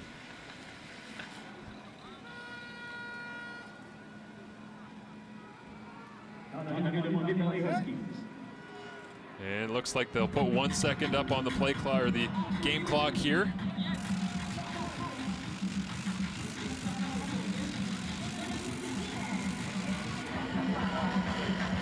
As an entertaining first half grinds to a halt here at the end of the second quarter, as both teams are ready to go make their halftime adjustments. As you see there, 2 Vanier Cups in his time with the University of Saskatchewan for Scott Flory as a player. 96 and 98. He'd very much like to get the Huskies back into the Vanier Cup in 2021 as their head coach in his 4th year. And we'll see whether or not he can do that coming up in the second half, as they'll trail by 3 going to the break, trying to sort out how to get their offensive attack reignited and lining it up. What have you seen so far in the first half here, Deshaun, that's caught your eye so far from these two teams that, again, so much potential, but the defense is kind of owning the day at this point? We'll get your thoughts coming up at the halftime break. 4-1 is your score. Saskatchewan trails the Montreal Carabins at home.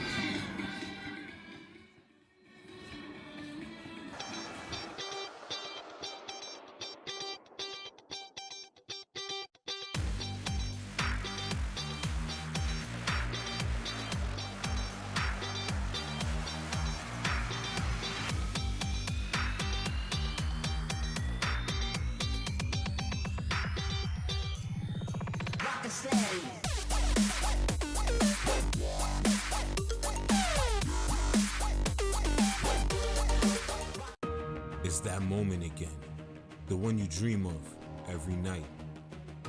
La seule chose qui te préoccupe, c'est la gloire. Le cheminement de la réussite, of pushing yourself further than ever before. But the true glory is in the shadows. Les sacrifices que tu fais, quand toutes les chances sont contre toi. When you can't push one more second, chase the glory. Visez haut.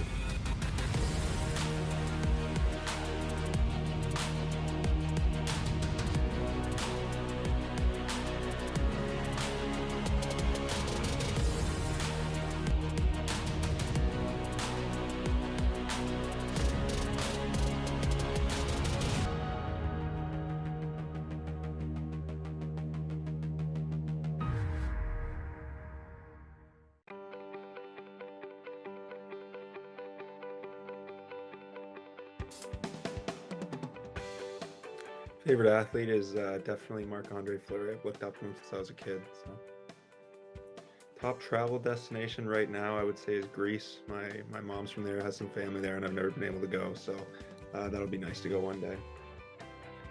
City, definitely city. However, I think I'll end up in the countryside one day. So, most memorable sport moment, I'd have to be backing up for the Leafs this year. That was pretty cool.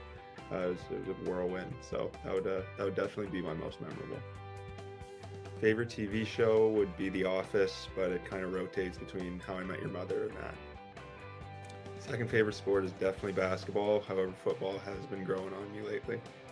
Mountain. Not the biggest beach person. I'm pretty pale, so I burn fairly easily. Most played song on my phone. Probably something by Machine Gun Kelly on his new album.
How I Met Your Mother. My mom knows me best. Christmas is my favorite holiday. Mountain. Cotton Eye Joe. Hockey. Australia, definitely. Countryside.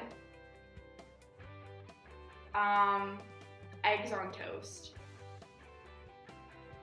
Pizza, hands down.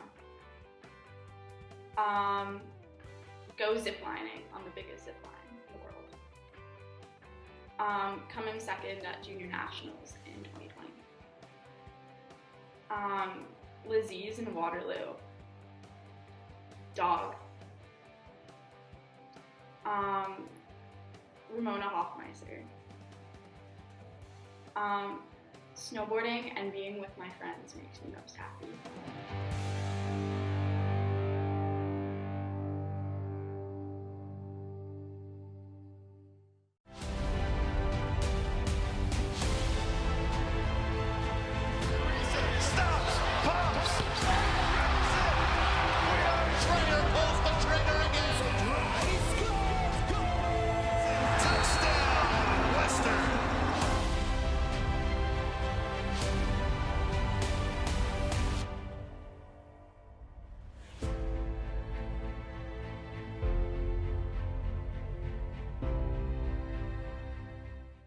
This season, catch the best in Atlantic University sport excitement at home or on the go with AUS TV. Soccer, rugby, football, volleyball, hockey, basketball, and more. Tune in at AUSTV.ca. All your favorite university teams showcasing their talents in one place. AUS TV, powered by Bell Alliance. They bring it to the court. They bring it to the field. They bring it to the ice. And now they bring it to you. Presented by Subway, the official fuel of Atlantic University sport.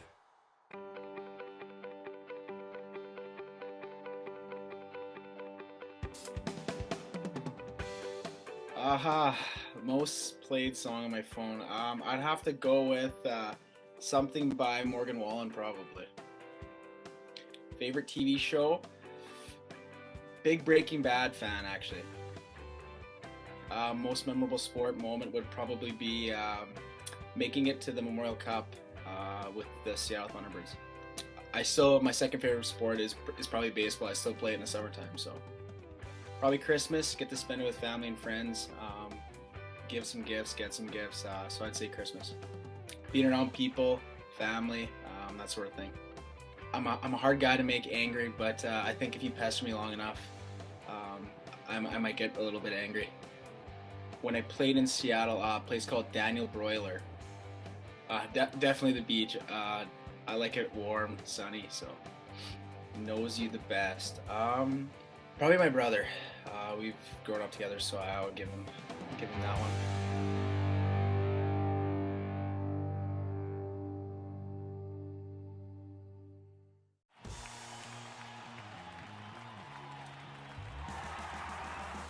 Don't miss the Quebec City sporting event of the year, the 56th Scotiabank Vanier Cup, presented by Levio. On December 4th at 1 p.m. at TELUS Université Laval Stadium, the two best varsity football teams in the country will compete for the national title. Don't miss the first major sport event in months in Quebec City. Tickets available at 418-656-FOOT or at vaniercup.com.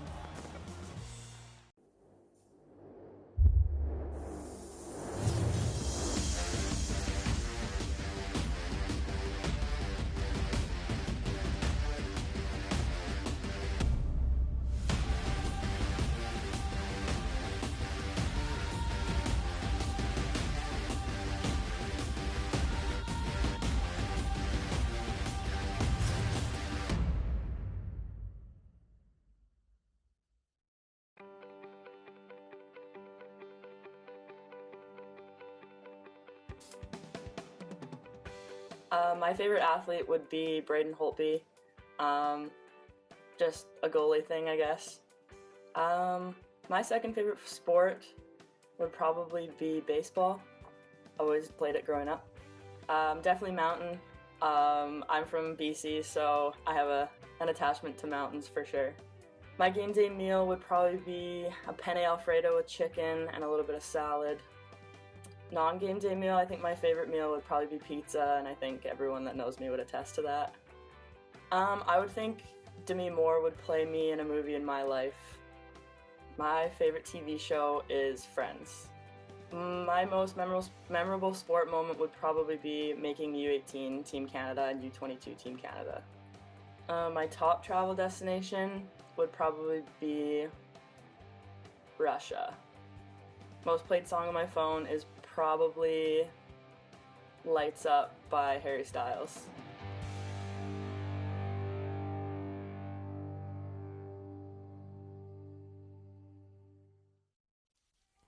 "4-1 is the score at halftime of the 2021 Uteck Bowl, as both the Saskatchewan Huskies and, of course, the Montreal Carabins at home trying to find some offensive flow. And a guy that knows a thing or two about putting points up on the board, albeit as an offensive lineman, Scott Flory, a longtime CFL player, so much success.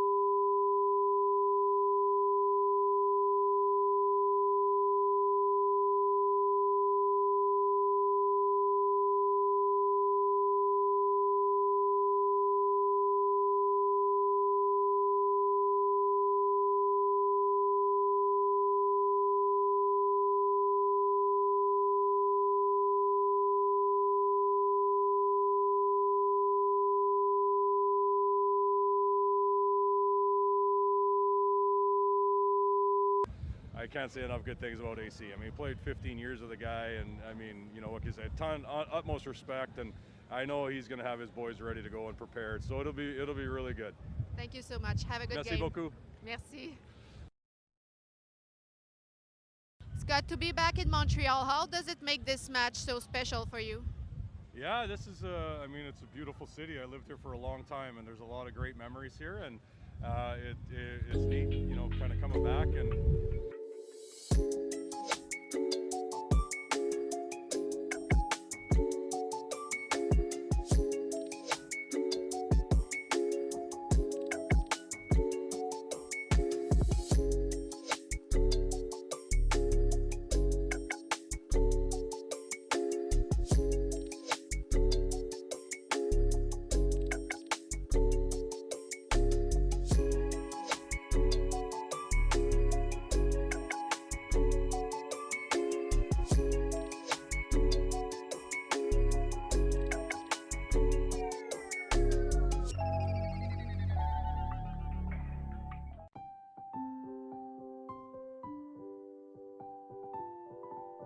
For far too long, the tobacco industry has been celebrating your cigarette addiction. Well, party's over.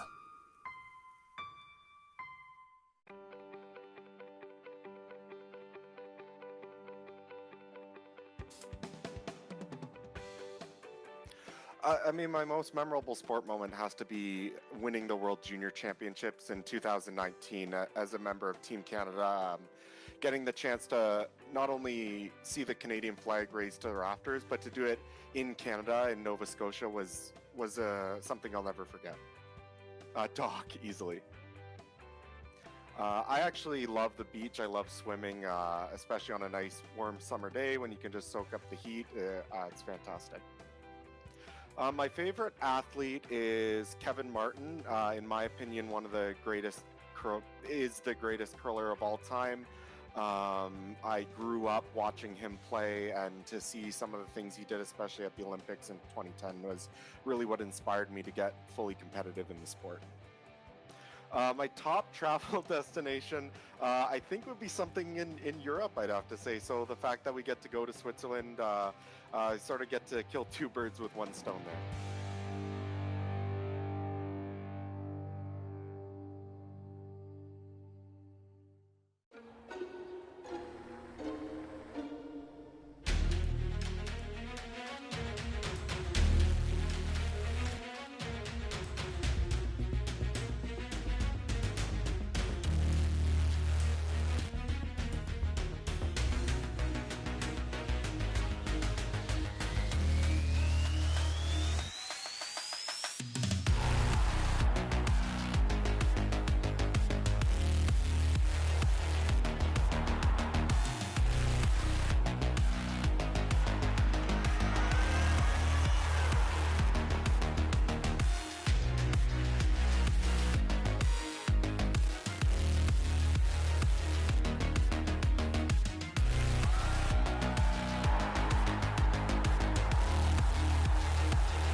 Where exceptional student athletes are born, where records are broken, where great plays are made, where school colors ignite passion, where champions prevail, where tradition is celebrated, Ontario University Athletics.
This season, catch the best in Atlantic University sport excitement at home or on the go with AUS TV.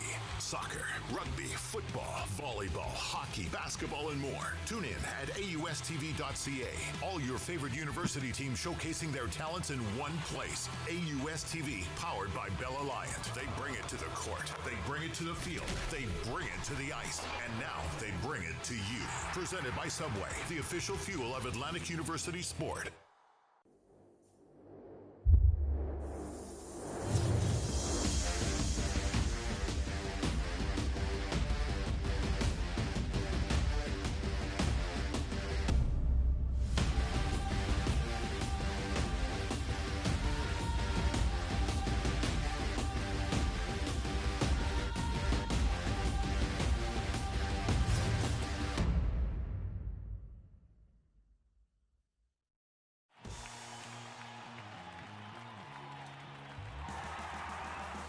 Don't miss the Quebec City sporting event of the year, the 56th Scotiabank Vanier Cup, presented by Levio.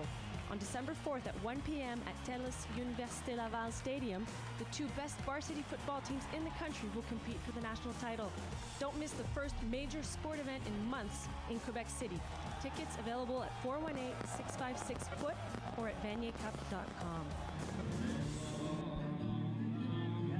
It is a 4-1 lead for the Montreal Carabins up over the University of Saskatchewan Huskies as the sun has set and we are getting close to kickoff of the second half. Thank you for being here with us. We really do appreciate it on a great day, a snowy Saturday with the national semifinals, the Mitchell Bowl earlier and the Uteck Bowl in full force right now. Who will play the Western Mustangs in the Vanier Cup coming up next week in Quebec City? We find out coming up here, but it has been an interesting first half. We're just waiting to see whether or not Jonathan Seneca will come out and begin the second half, but the statistics from the first half of action, Deshaun, I mean, it has been a little bit lopsided towards Montreal in terms of production, but they really haven't been able to capitalize as of yet. I think the first thing we got to look at is if you had told me heading into today that this would be a 4-1 game at halftime, I would have called you crazy.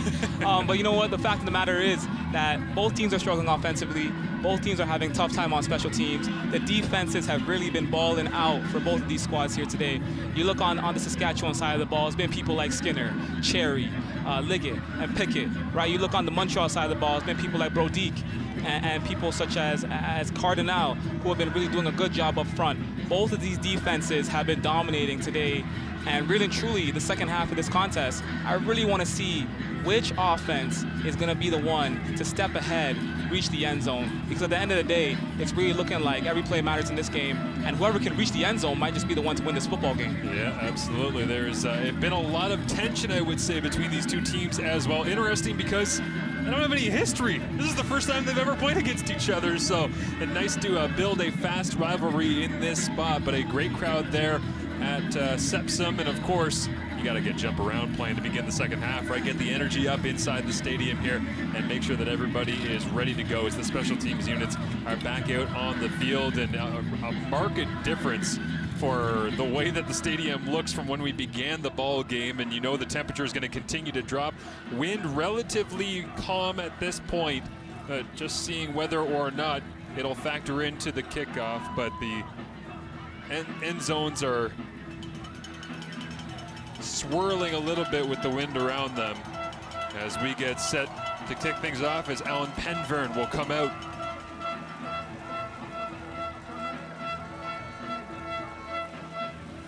And it will be U of M Montreal getting set to return this one as Alexis Boulanger is back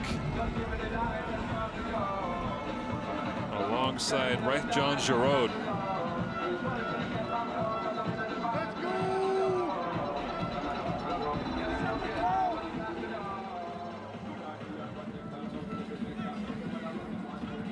So Scott Flory and his Huskies trying to get back into a Vanier Cup for the first time in quite some time, but in their second national semifinal in the last 3 seasons played, of course, back in 2018, Hardy Cup victors, as it'll be returned by Boulanger off the opening kick and picking it up and plunging forward to the 28-yard line, which is where we've got a flag at the end of the play, and we'll see who comes out at quarterback for the Carabins. Seems like that's the third dropped ball today that we've seen from either receiver or returner. It really speaks to how cold it is over in Montreal. Nice little trick that I learned from Rob Bagg, former Saskatchewan Roughriders receiver who actually went to my high school in Kingston. He came back, started coaching with our high school team one year when the Riders were eliminated early. He said surgical gloves, which I had never heard before. Surgical gloves inside your football gloves traps all the heat, all the moisture. He said the Riders receivers at -15, -20 during his time there all wore surgical gloves underneath. So unnecessary roughness goes against Saskatchewan at the end of the play. And we'll see whether or not the hands get warm here for the Montreal Carabins and their offensive attack as they'll whistle it in.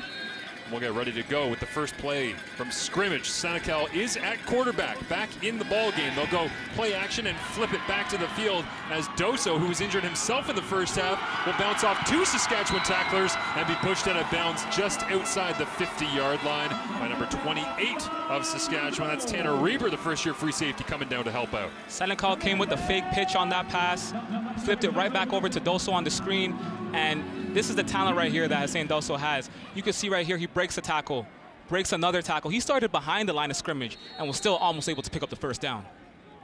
So Doso bouncing off bodies, and a 6-yard gain leads to 2nd down and 4 for Montreal. Nice down in distance. You see that 3-man line standing up, all those linebackers fitting into the gaps while they run it into the heart of it. No, it's a 3-man rush. Check it down underneath, and right there on the spot, it's Novak. The ball is caught by Giroud. Looks like it is just short of the first down. Pretty healthy spot, but it will be 3rd in less than a yard. If you watch a lot of the Montreal Carabins in 2019, Giroud is a very recognizable name. He was a huge part in their run to the Vanier Cup back in 2019. So they'll bring out an extra body or 2 here. Looks like Simon Laurent, big offensive lineman, will check into the ball game, and Matthew Parenteau as well.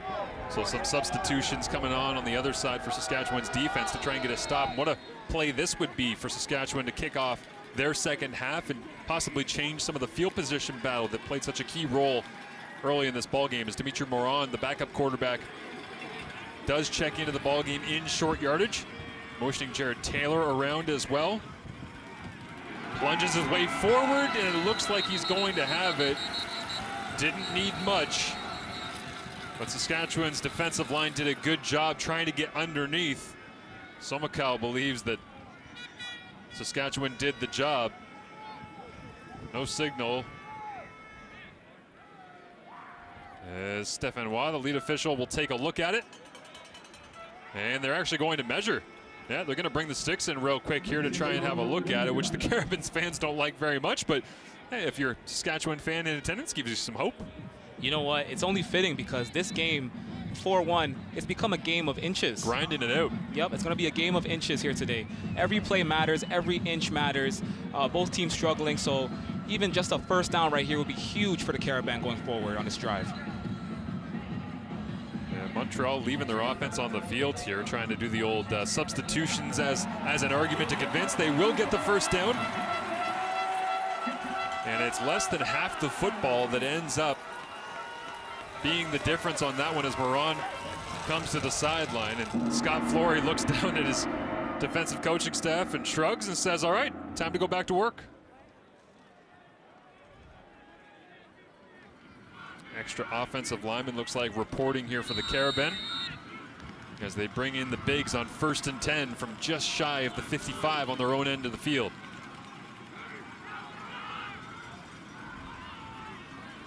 Senecal goes with the hard count, tries to get a read. A lot of bodies in the box here for the Huskies. Handed off right into the belly of the beast, and there he goes. Beaulieu across the 40, down to the 30, and brought down just at the 30-yard line by a couple of defensive backs trying to tackle the big back for the Carabin, who burst through the line of scrimmage. And as you know, Deshaun, you put all those bodies in the box, everybody lines up. If you make one gap miss, bang, off to the races. You saw in the second quarter, Beaulieu was slowing down the game. He was taking his time, looking for the holes, and you saw right there on that play, it paid off. He broke one big, and he was able to catch a big gain right there on first down, and that's a huge first down for this Montreal offense. Looks like 38 on the play there as you see some of the offensive linemen across the board for Montreal. Levac, Sevigny, Lemay, Bissett, and DeRosier all getting the job done. Now they'll take to the skies, and Senecal again just over the outstretched arms of Giroud, who was close. And man, Montreal has been 2 yards off on 2 or 3 passes that could have this one at a 20-1 game at this point. My thing is, why did Giroud stop running on that one? You can see he kind of slowed down a little bit. Okay, it was pretty overthrown, but man, he slowed down on that one. He could have had a shot at catching that one. So it falls down to the turf, incomplete, leaves them 2nd down and 10 as Giroud stays in the huddle here. And it feels like they've brought in Giroud as a little bit of a change of pace, getting a couple of passing targets here to go along with Beaulieu, who's been pounding it on the ground. They'll break the huddle in the 5-wide set. A little bit of pressure look from Saskatchewan. They don't blitz, they bail out. The pressure does get close though, and Seneca will flip it out wide open. It's Taylor at the 10-yard line, puts his shoulder down and dives forward to the 7-yard line on the wide open completion to the tall, lanky receiver in Montreal. Right there, they had Giroud blocking on that play, and Seneca was able to roll out, find Taylor. He was wide open right there on the out route for the first down. No one was able in space. No one was able to tackle him, and that's another solid gain for Montreal offense that's trying to find their way through this contest. And now they're in the red zone.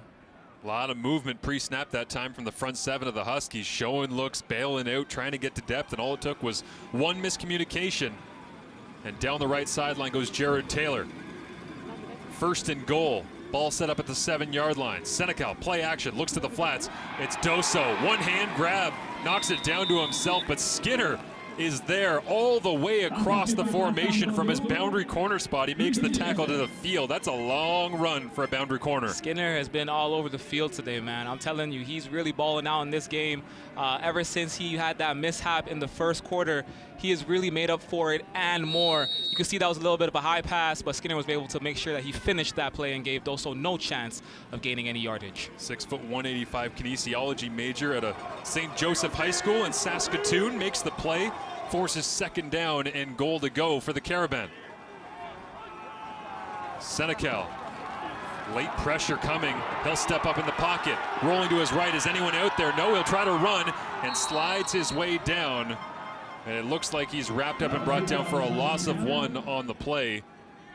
And so the field goal unit will come out. It was the Sam linebacker that time, Tunda Lumika, who was making the play, chasing him down. But man, if anybody was open on the scramble rules, they might have had an opportunity to find him and spot him in the end zone for 6. Absolutely. You know what? Montreal might come away. Well, actually, the way field goals have been going today, you don't know if they're going to come away with 3.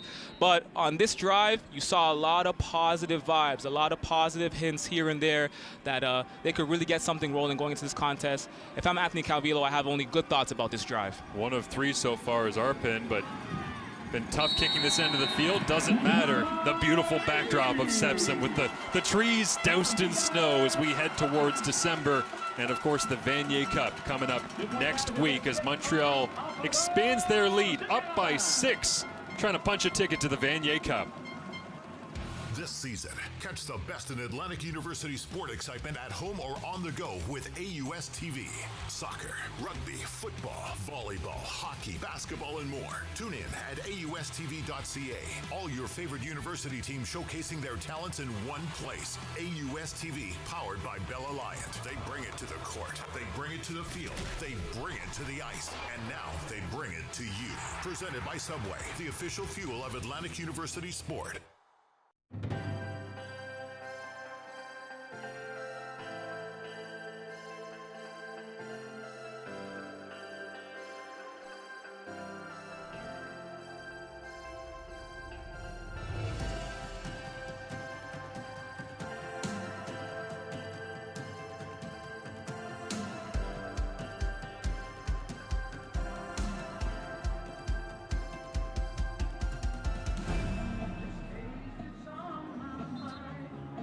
Some snowflakes starting to fall at Sepsim as the Montreal Carabins extend their lead 7-1 at this point, and you can start to get the sense to Sean Stevens that this one's going to come down to whether or not Mason Nias can find a way to put together a drive and move the football against this Montreal tough defense that has held so many teams under their season averages in 2021. I want to see really and truly how Mason Nias can react on this next drive, right? He tried to get Klassen involved in the game. He tried to get Baker involved in the game. He's tried to get Adam Macart involved in the game. Can this Saskatchewan offense come together and really make some plays and find the end zone on this drive? They'll start with a run. It goes to Adam Macart. Gain of about 3 yards on the play. And Montreal has lost a game at home this year. It's their only loss of the season. They're 7-1 overall, but it was to Concordia at home in the early part of the season. I can't say I've seen a season since I've been around or covering U Sports football where Montreal goes 3-0 against Laval but loses to Concordia. I mean, the Stingers had their number that day, but it's certainly possible to play them tough at home despite this difficult environment as Macart picks up 4 on the play. 2nd down and 6. Crowd into it at Sepsim. They'll flip it out again. Mackard's got it at the 40, and it'll be about 2 yards short of the first down and deep in their own end of the field here. You'd have to think that Scott Flory's going to be forced into having to play the field position battle, but Naya's not exactly quick to run to the sidelines, is he? No, and you know what? You see them coming off the field right now, but you really get a glimpse of how Adam Mackard has really expanded his game since his 2019 MVP campaign. Again, he's been a consistent check-down option for Mason Nias all day. He's guaranteed to always break at least one tackle and at least try to get you a first down. But I want to really see how Mason Nias and this offense can get together and build beyond Adam Mackard. Who else can they get involved? Can they get Klassen involved? Can they get Baker involved? Tristan Fisk-Cassot goes back once again to return as the punt is away. Dropping down to the turf and gives himself up in order to make the grab on the play. Attacks it, but wanted to try and piece together a little bit of return yardage on that one. Isn't able to, but Montreal continues to hold a 7-1 lead at this point. And it really is amazing just to think about Scott Flory and where he has taken this program, Deshaun, since he has come in and become the head coach in his 4th year, as I said. But won 2 Vanier Cups as a player in Saskatchewan, 96, 98. But, I mean, for a CFL Hall of Famer in the province of Saskatchewan to take over a team and start to have success with them and start to churn out some playmakers like Nelson Lacombo, 2nd overall pick, and Matlin Riley, and so many of these guys that have started coming out from the program. There's more of them on this roster today. They need to put it together in order to advance to the Vanier Cup and continue another week as Fisk-Cassot makes the grab that time, dancing away from the coverage of Nixon Ball. And it'll be a first down for the Carabins once again, midway through the 3rd. You see right there, Senecal stares down Fisk. He runs a little short curl route, gets off 1 DB, a little dance right there, and he almost hits the first down. Solid play to just get him involved, and you know, a good way to start this drive. Nice rhythm throw, nice tight spiral that time from Jonathan Senecal. Starting to field a little bit, maybe. He'll go back to the air here on 1st and 10. Check down over the middle. This one's complete as well, as this time it's Langley that ends up making the grab and diving forward. Should be good enough for another first down on the play. And again, the offensive attack is extremely heavy through the air today for Jonathan Senecal. That's his 27th pass attempt of the ball game here, midway through the 3rd. And keep in mind, Langley actually came in for Doso when he got hurt.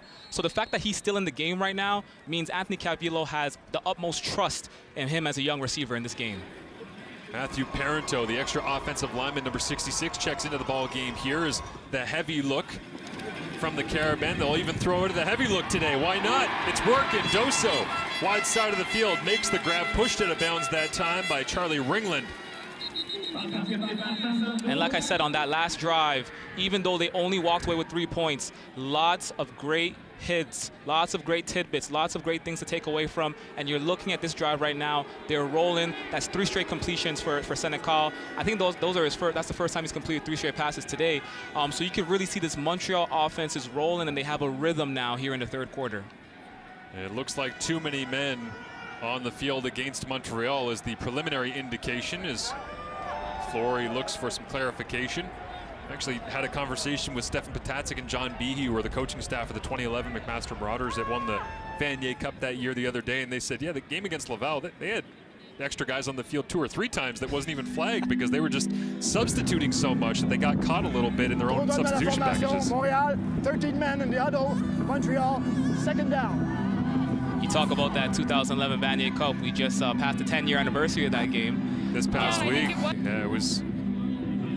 So I gotta say, happy 10 years to you, Marshall. Yeah. You were on that team as well. Living the life of a backup quarterback and punter. Nothing like it, 2011. Those were the days, certainly, of a lot of talent on that roster that came out. But, I mean, yeah, it's you know, these players are trying to fight for a chance to play in a Vanier Cup. And I got a chance to play in 3 of them, whether it be as a backup starter or otherwise. And as they sort out the penalty call here on exactly what the call is, that it really makes bonds for life with people. I woke up on the 10-year anniversary to the day of that 2011 Vanier Cup this past week, and I didn't expect to feel anything. And then I opened up social media, Instagram, Twitter. All of my teammates were posting. All these pictures came back. I hadn't seen in forever. It makes a very lasting memory for a long, long time. So that's part of the goal that these players are trying to accomplish. And Saskatchewan certainly needs a little bit of offense if they're going to get it done today, as the officials clarify. Originally, the call was too many men in the huddle. as Stefan Waugh has a conversation. As Ida Luca, the head coach, award winner in 2021, has a conversation. They'll number them off for you here. Across the board, 2 in the backfield, 6 on the offensive line. It was actually 7 across the board on the offensive line there, with a tight end / slot back added into the production as well. So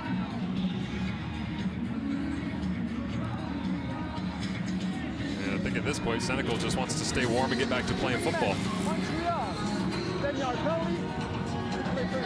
And okay, so it will be a 10-yard penalty against Montreal. So 1st and 20 for the Carabins at their own 54-yard line, as they'll go back to their base set. As Longley slot back to the top of the field up there, number 11, is taking a decent amount of snaps considering he's a backup to Doso, and Doso's back in the game, playing into the boundary. At the bottom of your screen is the dynamic pass catcher for the Carabins. Back to the air they go. Senecal underneath, ball tipped up in the air. Oh, and it should have been intercepted. Bounces off the hands of Weeb. A perfect opportunity for the Huskies to get back into this one with a turnover as it got popped into the air. Considering that Weeb was catching interceptions in the Pac-12 just a little over a year ago, I'm really shocked to see him let that one go. You see the tipped pass right there. Yeah, that's a beautiful tip pass, and I'm shocked that they weren't able to come down with that. That's a blown opportunity for this defense, but let's see if they can rally behind each other and really come back and try to stop this Montreal offense. There was the first-year engineering major at a Saskatoon in Hundeby that got his hands up and created the opportunity. Just a 3-man rush here on 2nd and a mile. 20 yards to go. Senecal wants all of it. Now he'll check it down into the sideline. It's caught by Fisk, and there to wrap him up and make the play is Novak. And the punting unit will come out for Montreal. So mission accomplished, I guess, in the big picture of things, with 6 minutes remaining here in the 3rd quarter, down by 6, and Saskatchewan's going to get the football back.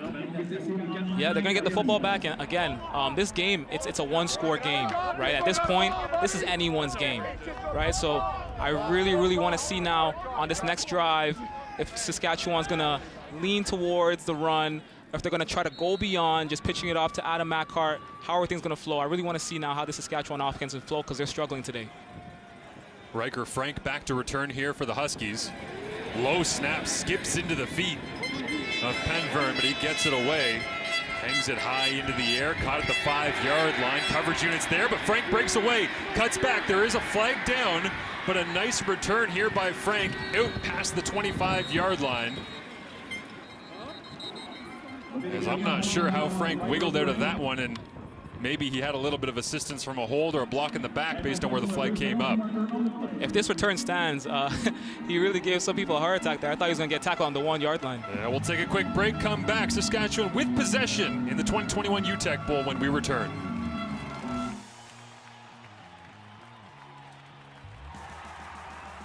Don't miss the Quebec City sporting event of the year, the 56th Scotiabank Vanier Cup, presented by Levio.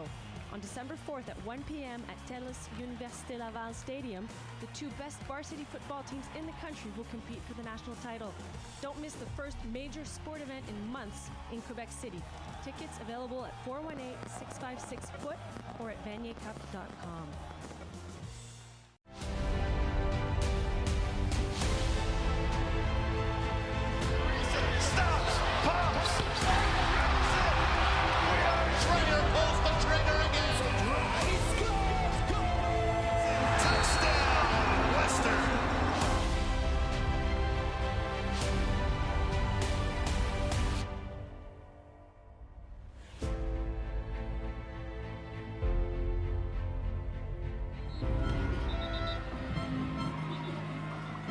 The Saskatchewan Huskies looking for their first Vanier Cup appearance since 2006. Just a single point on the board as it stands right now.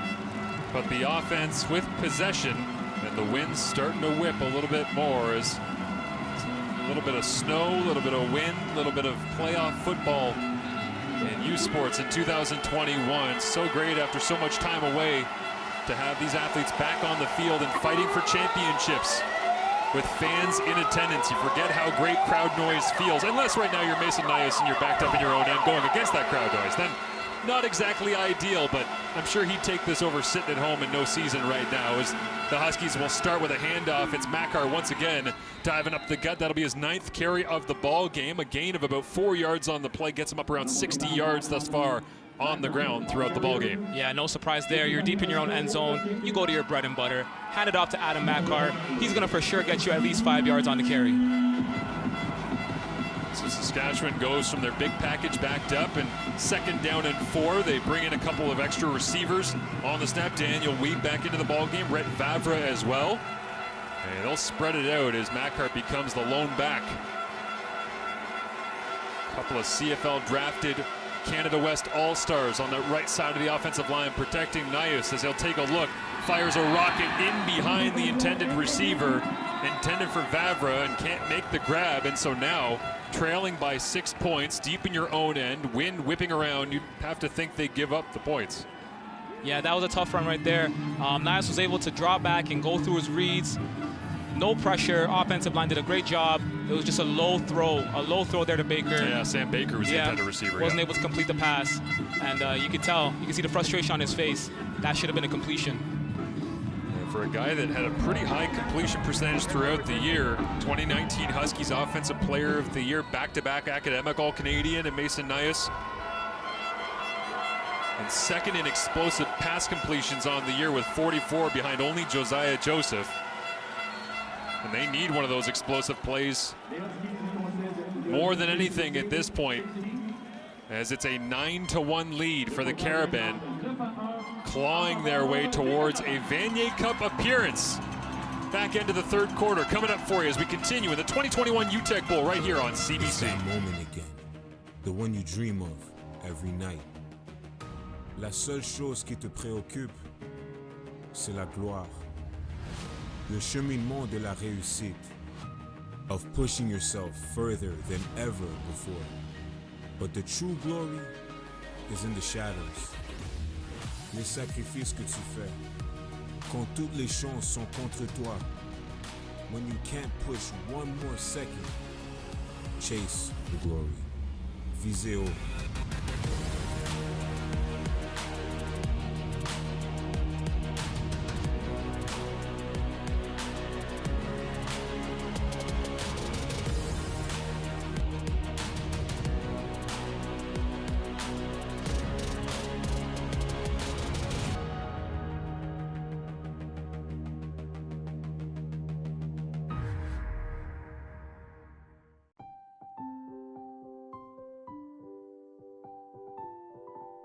For far too long, the tobacco industry has been celebrating your cigarette addiction. Well, party's over.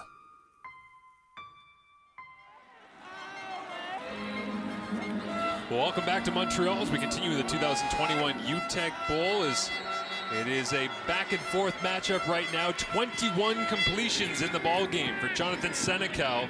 He gets the football back here in just a moment as the Carabins will return it across the 30. Big collision for the up-back on the return team, but nice job by Belanger that time for Montreal as Uteck will advance it and give decent field position to start this drive as we get a look at the replay and look right in the middle of your screen there, Deshaun. Wow, that's a big block right there. You could feel it. Here it comes. Here comes a boom, boom. Right there. Is that Giroux? That's a running back knocking down a linebacker. Which one? They got 5 running backs on the roster for Montreal. They dress a lot of them. That's Giroux knocking down a linebacker. That's crazy. It is a deep group, and they're all being asked to contribute in some different ways today as Beaulieu is in the lead when it comes to plays from scrimmage in the actual backfield. But certainly getting looks at a variety of different players on specials. As a quick handoff inside, and it does go to Beaulieu, and this time he's wrapped up and brought down as again, if you look at Beaulieu, he's trying to channel his inner Le'Veon Bell, right? So he takes the handoff, and he is just looking for a hole. He's moving as slow as possible, trying to look for a hole to attack. Obviously, on that play, he didn't get a big gain, but as you can see, he's really trying to slow down the game. Can't tell you how long it's been since I've seen a starting running back wear a t-shirt under his uniform on game day, especially in this cold. But Bertrand Beaulieu doesn't care. That's his style, and it's working right now with an 8-point lead. As now sidearm, little sling that time from Senecal, and that gets the fans on their feet. Send the fullback into the boundary, but look at the release angle on this one out of nowhere. Senecal showing it off and dropping the release point. So earlier in the game, Jonathan Senecal came with a Patrick Mahomes-esque pitch. And you look right here, this is a Patrick Mahomes-esque sidearm. Flings it right into the hole. That is a beautiful pass by Jonathan Senecal, and it just goes to show how talented this young quarterback is. My arm would fall off if I tried something at that rate. I mean, curving the bullet around his offensive line and past the defensive backfield, moving the sticks, 1st and 10. 3:20 remaining in the 3rd quarter. They'll go back to the ground. Beaulieu, little counter play, bounces off tackle, and Novak there to finish it. But that play had some potential. They had outnumbered Saskatchewan back to the field, but getting wrapped up with a minimal gain. Big potential, big potential. You look on the strong side, there was nothing but green grass on that side. The defensive end was able to make a play-saving tackle and take down Beaulieu.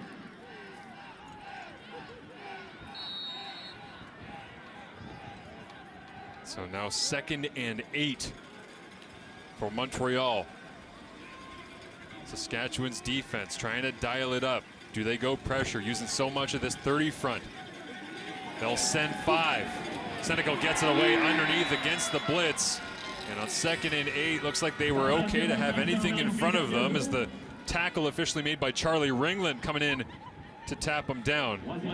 Yeah, and you see they were able to pick up the blitz. Senecal was able to get it out real quick to Fisk. He bobbled it a little bit, but he was able to complete the catch. And listen, in a game of inches, that is a solid play. Wide side wide receiver getting a little bit of love throughout this ball game is for Fisk Casso. That's his 5th grab of the ball game at 63 yards. And Doso's already got his season average. He's got 106 yards in the ball game, but he won't get any targets here as Montreal will send this one away. Saskatchewan with each possession. The window closes. This'll help off the side of the foot. It'll skip out of bounds up and around the 36, 37 yard line. And that's immediately going to flip field position here in the 3rd quarter as Saskatchewan's been backed up this entire 2nd half thus far, but Penvern certainly helps the case of the Huskies getting back into this thing. It'll officially be marked off at the 38 as you get a look at the kick off the side of the toe, looked like. Yeah, Saskatchewan needs this. That was a shanked punt right there, and this is going to put the Huskies in great field position. Much better than their last drive where they start on their 3-yard line.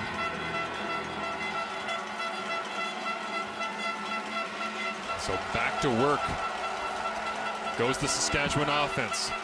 Mason Nias, 9 of 15, just 47 yards passing so far. Missed Baker on the last possession. On this one, he'll start it with a handoff inside, and once again, it's Mackhart churning his way forward, and at the end of the play, Connor Bergloff, not flagged, pushing some bodies off the top of the pile. As you see there, the 24th overall pick of the Ottawa Red Blacks, and starting to be a familiar landing spot in the draft the last couple of years for Saskatchewan offensive lineman as Evan Johnson got taken there, went back home, gets a talking to from the official, but just a warning. I think that's the right call, right, Deshaun? Yeah, and you look at this last play, you look at the extracurricular activity right here.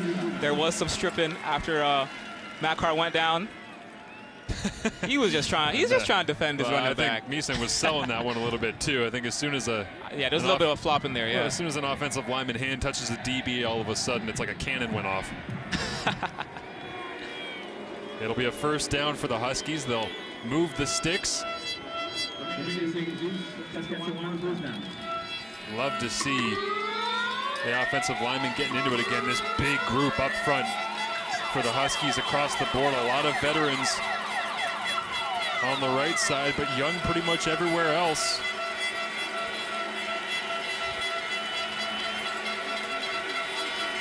A minute remaining in the 3rd, trailing by 8.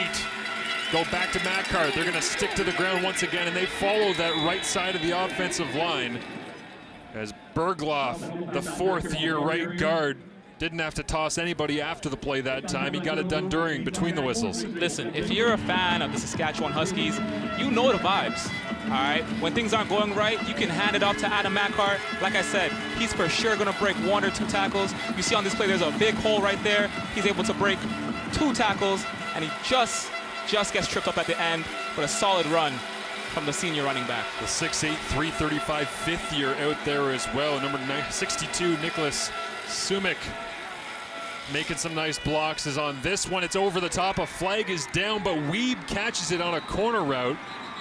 And we'll see whether or not it sticks, but mentioned the explosive passing plays. Second in Canada West for Nius on the season with 44, and that one counts, and it looks like it'll stick as well, as it looks like the flag will go against the Carabin. Yeah, good on Nias. I think he saw the flag was thrown, and he said, let me just take a shot. He needs to take a shot, and he was able to complete that deep pass, something that Saskatchewan has needed all day long. Let's see now if they can carry the momentum into the next play. Nice catch that time by Weeb, and really one of the first downfield shots with any piece of success. As for Weeb, that's just his second grab of the ball game, and a nice route, little inside out that time on Isaac Auger, trying to cover him down the field, and an Arsec defensive back all-star as well, and St. Cyr coming over to try and help on the tackle. So 1st and 10, 16 seconds left here in the third quarter, as they'll respot the football rolling away. Snap comes up to Nias again.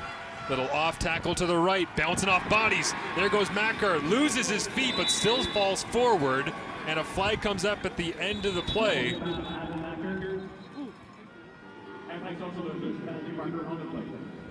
As it was Mackar once again weaving and bobbing his way through these big bodies up front. Yeah, like I said, you know the vibes. When things aren't going right, you can hand it off to number 20, and he's going to break through a hole. He's going to break 1 or 2 tackles, and he's going to bring you home. On that play right there, he had all green. Oh, man, he tripped up right there at the end. But that was a big play from the senior running back once again, really relying on him deep in this game. A vintage tackle from the turf monster.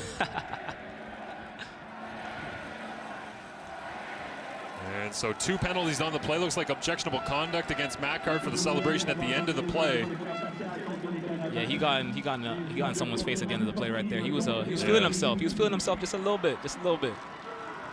But rightfully so, rightfully so. Big run, big run. And so I think it'll move the football forward just a little bit on the penalties. We'll find out what they are here from our lead official, Stephen Watt. Protecteur facial de Montréal, conduite répréhensible, Saskatchewan, premier essai. So it looks like a face mask goes against Montreal and objectionable conduct against Saskatchewan. So bounce it forward a little bit for the Huskies, and goal to go. Inside the 10-yard line they are, with what should be the final play of the third quarter, as Nias talking to Colton Clausen. Haven't said that name in a little while. It's been pretty heavy with the offense running through Mackhart. Keep an eye on Claassen. He's an extension of the run game. They love to throw short passes to him. After the catch, he basically turns into a running back. Keep an eye on number 7. Mackhart and Claassen 3rd and 4th in yards after the catch in Canada West this year. Trying to flip Mackhart out to the flats. They do, and the pass is just off. Trying to hit it to him in the flats. Nius waited it out, but just missed to the outside, and that'll make it the end of the third quarter. The fourth quarter looming in Montreal as the Carabins try to hold on and punch their ticket to the Vanier Cup against the Western Mustangs. Saskatchewan threatening when we begin the fourth and final quarter on CBC.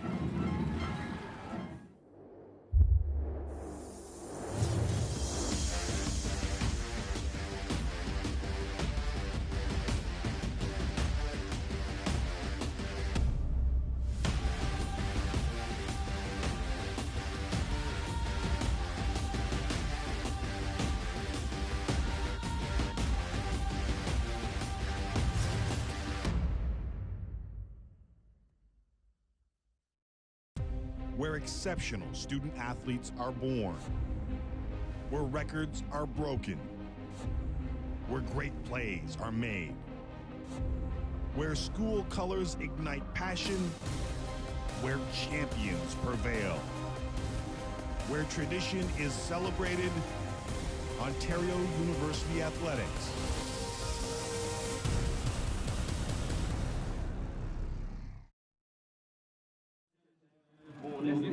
Welcome back to Montreal as we begin the fourth quarter of the 2021 Uteck Bowl. Thus far through 3 quarters, the Carabin offense have essentially doubled the total yardage. You see there, Deshaun, 303 yards to 167 thus far in the ball game, but it's a one-score game, and look where the ball's sitting on second down. The Carabins have gotten it rolling, but like you said, it's still a one-score game. The Huskies are in the red zone. Anything can happen. It's anyone's game. Let's see what happens on this next play. The Uteck Bowl hangs in the balance. 2nd and goal, 9-yard line. Nias backpedals against the pressure, flips it out, completed. It's Mackhart into the end zone. Touchdown, Huskies. I'm going to say it again. If you're a fan of the Saskatchewan Huskies, you know the vibes. All right? Right there you see Adam Mackhart leaks out of the backfield, goes into the flats. Wide open, Adam Mackhart hits him, and he's able to run it in for the touchdown.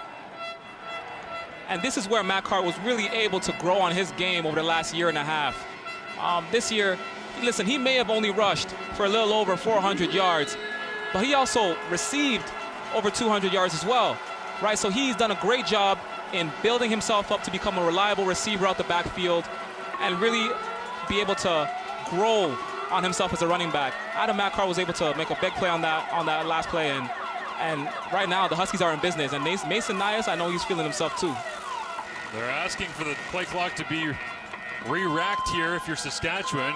I think Flory's frustrated with the sideline and trying to get the communication and the substitution packages in, as they look like they're going to go for 2. Down by 2 at this point, and the clock struck 0. And they're trying to sort out whether is this a mistake on the play clock being whistled in because the substitution package was still coming. And it looks like they're not going to throw the flag, and so they'll leave the football right where it is. Down by 2, going for 2. This could be the most important 2-point conversion of the season right here for the Saskatchewan Huskies. Down 2, going for 2 to start the 4th quarter. Nias in the gun, looks into the boundary, incomplete contact, no flag. Sam Baker, the intended receiver, and it'll remain a 2-point ball game. Like I said, most important 2-point conversion of the season for the Saskatchewan Huskies. Still the start of the 4th. You see Sam Baker, a reliable deep threat for them, runs a short hook right there. And it looked like it was just thrown a little bit out of his range. It looked like it was thrown just a little bit out of his range. I think if that was on his chest, he would have been able to come down with that. Again, Mason Nias looks a little bit frustrated with himself. But don't worry, still 1 quarter left, still a lot of time left, still more football to be played. So the Regina native, the 4th-year education major, gonna have to take maybe a lesson in humility on that one and swallow it and move on. Has 9 touches for Adam Mackhart here. I mean, he has been getting a lot of work in this 3rd quarter, but they've had success with it. It feels like the halftime adjustment for the Huskies was, let's run off tackle, follow the big bodies to the right side of the field, our CFL drafted guys, and see whether or not we can cave it in and let some of our backs go to work. It's interesting they've gone away from Classen a little bit, but hey, production is happening all of a sudden. That's the only thing that matters. That was the drive they needed, and they got it.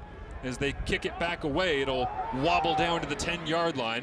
Picked up there by Belanger, who stops his feet and is brought down on the play by number 96. That's Jean-Luc Ouellette, who ends up making the tackle down the field on special teams, the big defensive lineman. Do you think that was a high tackle? Got him around the shoulders, all good. We did see one earlier that got flagged in the Mitchell Bowl that I didn't actually think was a flag. I mean, it looked violent on kickoff. It was a big stick. Kareem got popped on that one. His helmet came off.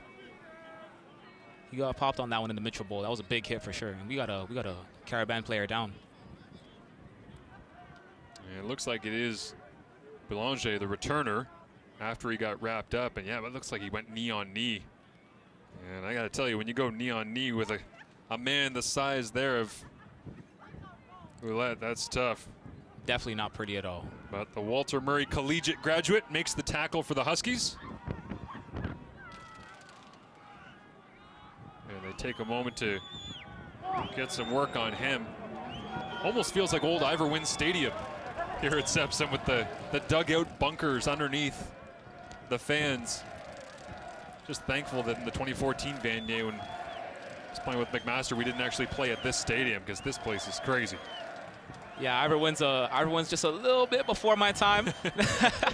I'm of the Tim Hortons Field era, yeah. so. Well, I know from talking to Mike Morielli, who's done a great job in the past on Vanier Cup broadcast for U Sports fans out there, that he's got some stories about being an Argo and being a Ticat on Labor Day games and the bunkers at Iverwin. and trying to sort them out is Hamilton in action with the CFL playoffs rolling on tomorrow. And so they're going to help Alexis Boulanger off the field here, and we hope that this isn't as tough as it looks. But Hamilton against Montreal tomorrow should be an interesting one, as any Montreal football fans getting a busy weekend of playoff football in their lives for both the Carabins and then the Alouettes tomorrow, as the Toronto Argonauts, who have drafted a couple of Saskatchewan Huskies the last couple of years, wait in the wings ready for the Eastern Final that they'll host coming up on December 5th. With a chance to go to the Grey Cup back in Hamilton, the Vanier Cup next Saturday, leading into the Eastern and the Western Finals across the Canadian Football League. Senecal in the gun after the touchdown by the Huskies. Lateral throw, good for a gain of just a couple. This rallying defense, Deshaun, all day long has gotten to the football really quickly. I was caught about 4 yards behind the line of scrimmage, and by the time he makes his way 2 yards past the sticks, everyone's there. You know what? A part of me thought he was going to catch the ball and then throw it again. It really seems as if that's what they're setting up. But yeah, another short screen pass, and yeah, a lot of hats to the ball. Langley wasn't able to get far on that play. And there's Anthony Calvillo in the booth, calling it down. Yeah. And this is where it gets fun as an offensive coordinator. Just a 2-point advantage, but how aggressive do you want to be?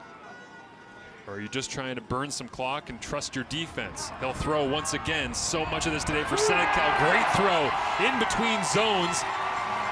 It's Doso. Makes the grab, and it took some daring that time from Senecal to stick it into the gap. Yeah, and look, Doso's feeling himself.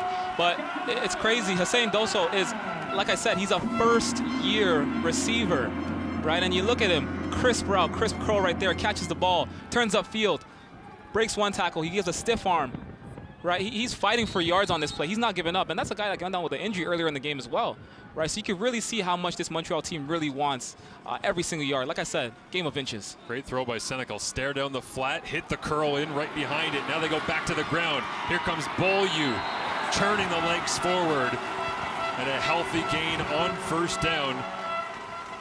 As you can tell, the running style of Beaulieu perfectly suited to late season football. Yeah, he gets the handoff right here. He looks around and he sees the opening to that side of the field, and he attacks it right away. And he's able to get out of bounds, get as much yards as he can. It's a first down.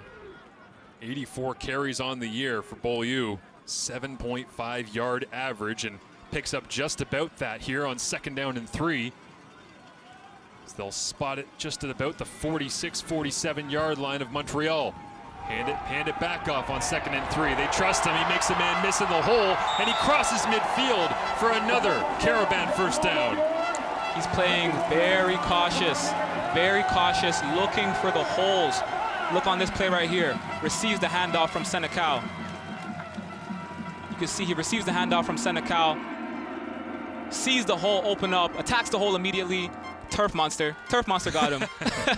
But hey, again, big first down run right there, and you can see how him slowing his game down has really been able to really adjust and really accommodate this defensive line that they're facing in Saskatchewan. Nixon Vol was the intended tackler coming downhill, couldn't make the play, so they move it across midfield. Why not?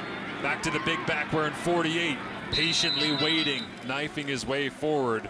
And it looks like Saskatchewan, specifically 91 Riley Pickett, they're asking, hey, is that a hole? I feel like I'm getting grabbed all over the place, but no, it's a physical group up front, as Beaulieu, after 3 carries here on this drive, will check out for a moment, and it'll be 2nd down and 5.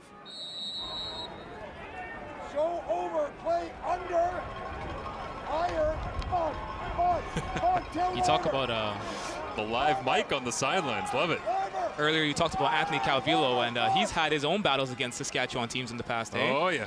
There's a bit of history there. Yep. Montreal and Sask, some flashbacks maybe to too many men for Calvillo here, but a positive on this play is Calvillo dials it up and finds Giroud out in the flats, escorted out of bounds by Weeb once again, but not until they're able to get the completion. Move the chains again. Clock does stop going out of bounds, but 66 back into the ball game here for Montreal as Matthew Parenteau will make them go big, but this was smooth out to the flats. Yeah, smooth play by Giroud. So he comes out of the backfield. You can see Doso kind of waggles in right there, creates a lot of space. And yeah, it allows Giroud to get freed up, catches that pass, and he just takes it out of bounds.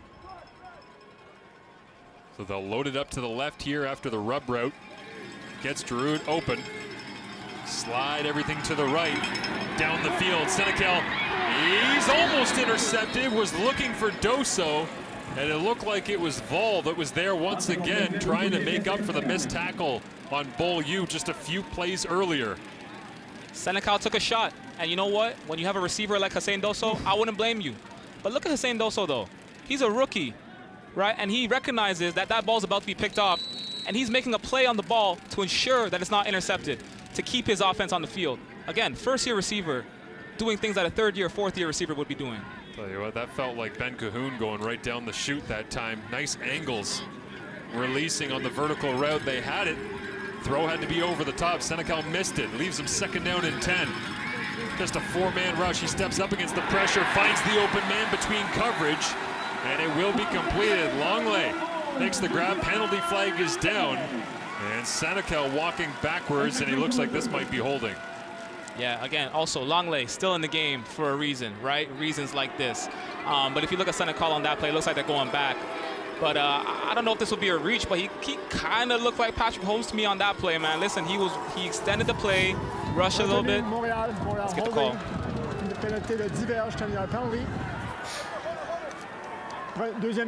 Yeah, they're going back. And you see, so Senecal, he extends the play, look at him, starts to run, and he gives, again, a little bit of a sidearm right there, just a sidearm flick. He has a lot of little Patrick Mahomes-esque in his game.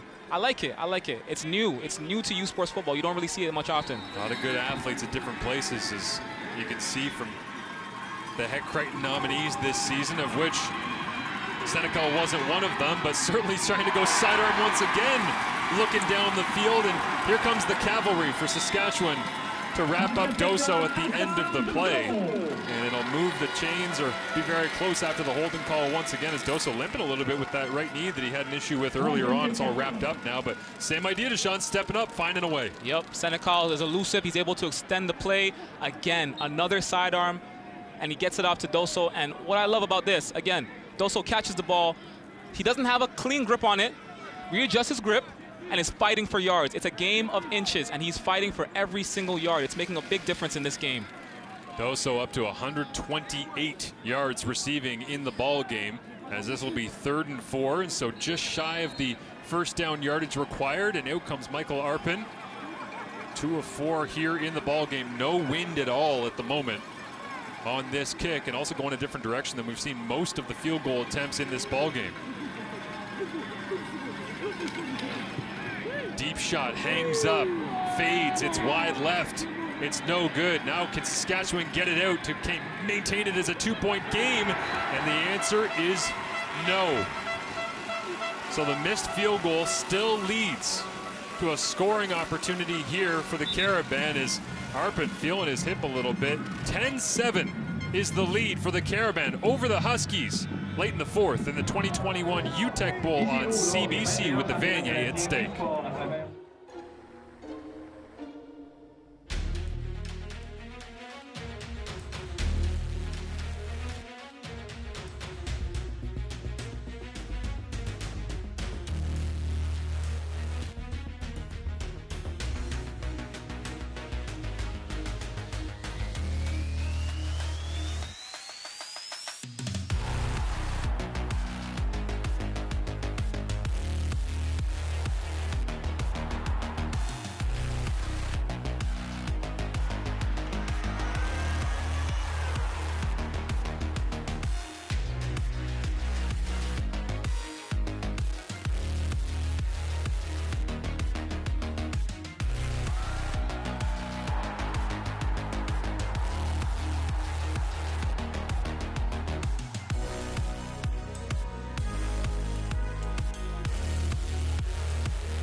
For far too long, the tobacco industry has been celebrating your cigarette addiction. Well, party's over.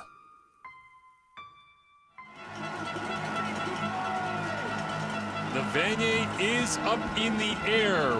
Coming up next Saturday, who will play against the Western Mustangs? Still to be decided right now. A 3-point lead for the Montreal Carabins, with 9:36 remaining here in the fourth quarter.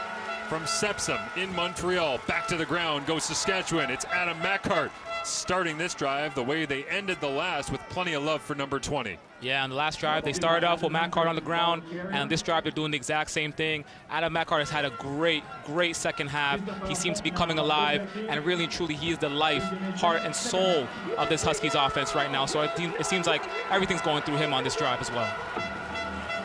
Uteck and Macart this year, 23 explosive runs. That's the most amongst a set of teammates. Haven't seen much of Uteck throughout the day.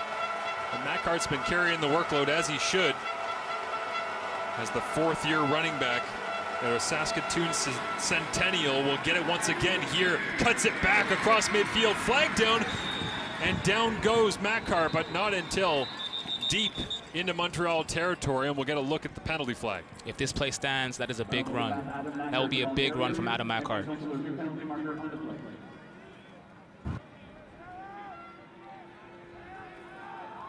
Wow, that is a big one. Offside against Uteck, and that means that this gashing run, I mean, the move that he makes in the hole, cut it back to the right. What? Gone.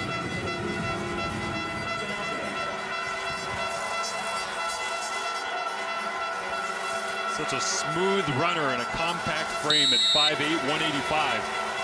Macart just to the left of Nias on this play. Gets it going off tackle right, cuts it back. The vision on full display in the fourth quarter, trying to drive the Huskies to their first Vanier appearance since 06, and it's on the back of number 20 in green and white right now. Yeah, Adam Macart is displaying what I like to call workhorse behavior.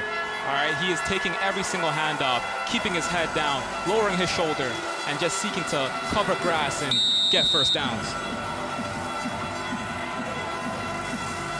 Nias gets the call into the huddle.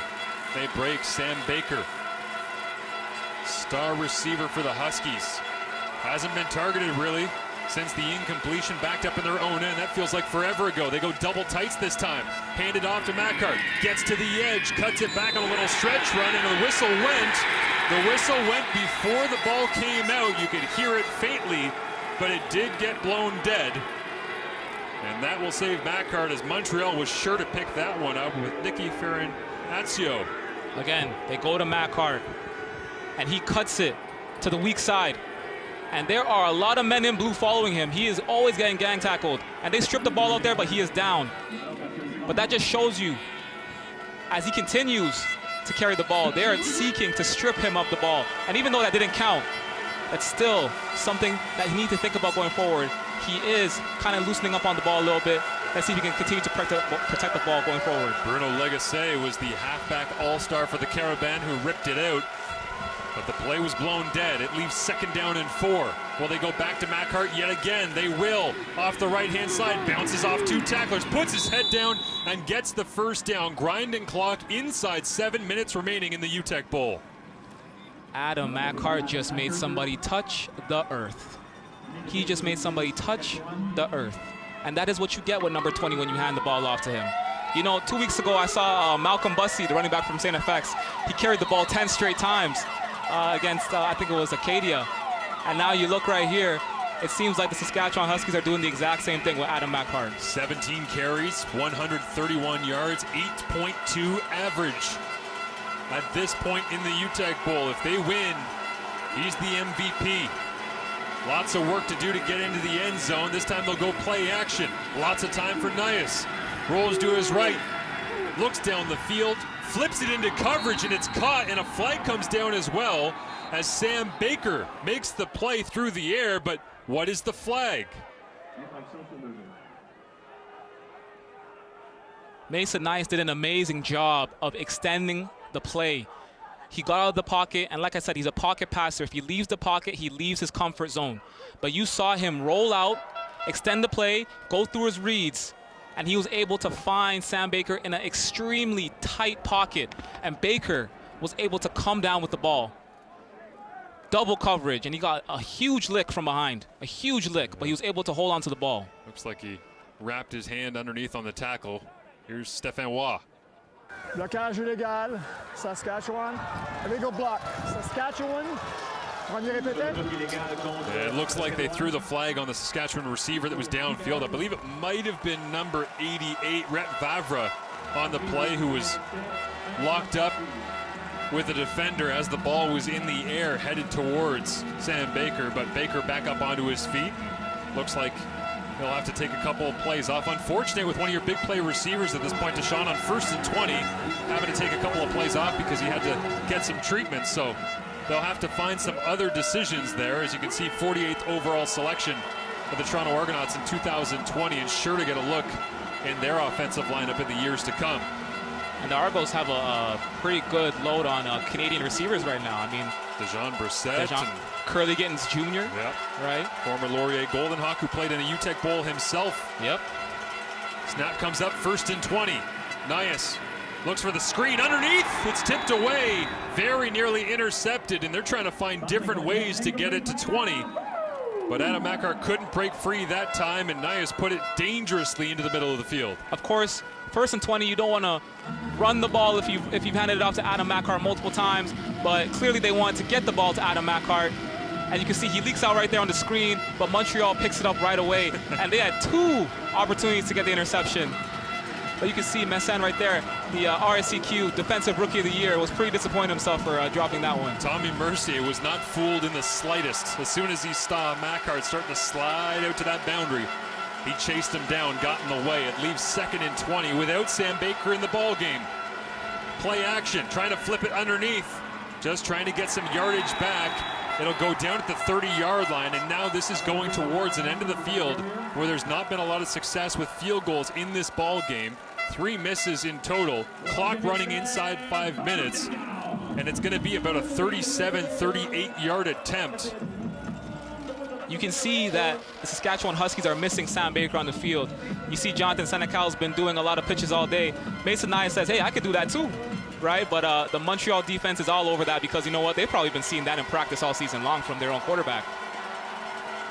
David Soley 0 for 1 here in the ball game. He'll have to attempt this one from the left hash. The wind whipping around Sepsim. This one is not even close. It had the length, but it drilled way left. Never played the wind, never came back for him, and Fiscasso will ride his way out of bounds and not give up the single either. So another missed opportunity with so much momentum. Makar grinding away, churning out the yardage, the offensive line moving bodies. It's a couple of incompletions, it's a penalty flag, and it's still a 3-point deficit for the Huskies in the Uteck Bowl.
It is a 3-point ball game. 5 minutes remaining, and the Montreal fans doing everything they can to stay warm on a brisk night on the campus of the University of Montreal. The Saskatchewan Huskies, they don't want to get on a plane tonight and fly back to the prairies. They want to stay right here in Quebec with an opportunity to take on the Western Mustangs for the Vanier Cup coming up next Saturday. Missed opportunity on the last drive, and now the margin for error is extremely slight as they need to get the football back. Can they stop Bertrand Beaulieu and the big offensive line of the Carabins to get the ball back? You know they're going to bleed clock like this throughout the next couple of plays as much as they possibly can. Saskatchewan loads the line of scrimmage. Hand off, it goes to Beaulieu. Happy to dive his way forward for a gain of 3. clock management. You look, the Montreal Carabins can see the Vanier Cup in their sight. They're trying to manage the clock here. They want to make this drive as long as possible, but they also want to make sure that they're covering enough ground to hopefully come away with points.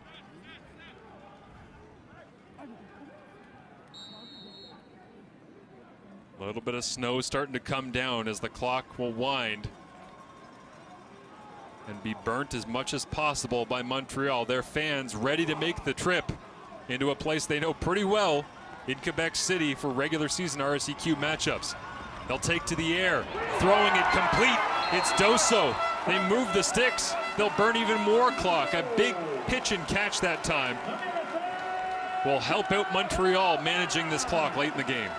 They're playing it safe. Doso runs a short hook on that pass.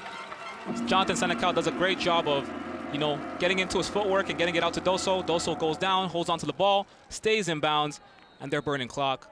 And they're trying to really, really take control of this game in the final minutes.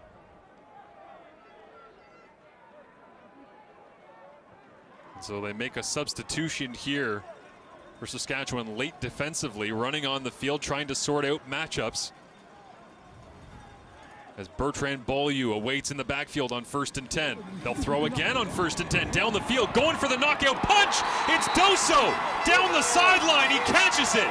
And that might be one of the daggers down the stretch. Yup, Jonathan Senecal. It looked like he wanted to hand it up to Beaulieu. He saw Doso break free on the goal route. And he said, you know what, let me give him a shot. Let me give him a shot, put the ball up and see what happens. You want to make sure you maintain control of the clock unless you're sacrificing that for a big play like this. And Doso makes a big catch, and Skinner was right on him. Big catch. Fell into his knees. He makes the grab. 3-minute warning. Headed to the home stretch here in Montreal.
Hussein Doso, how do you do? 10 catches, 182 yards for an average of 18.2 yards per catch in a Uteck Bowl with a chance to go to the Vanier Cup in your home province.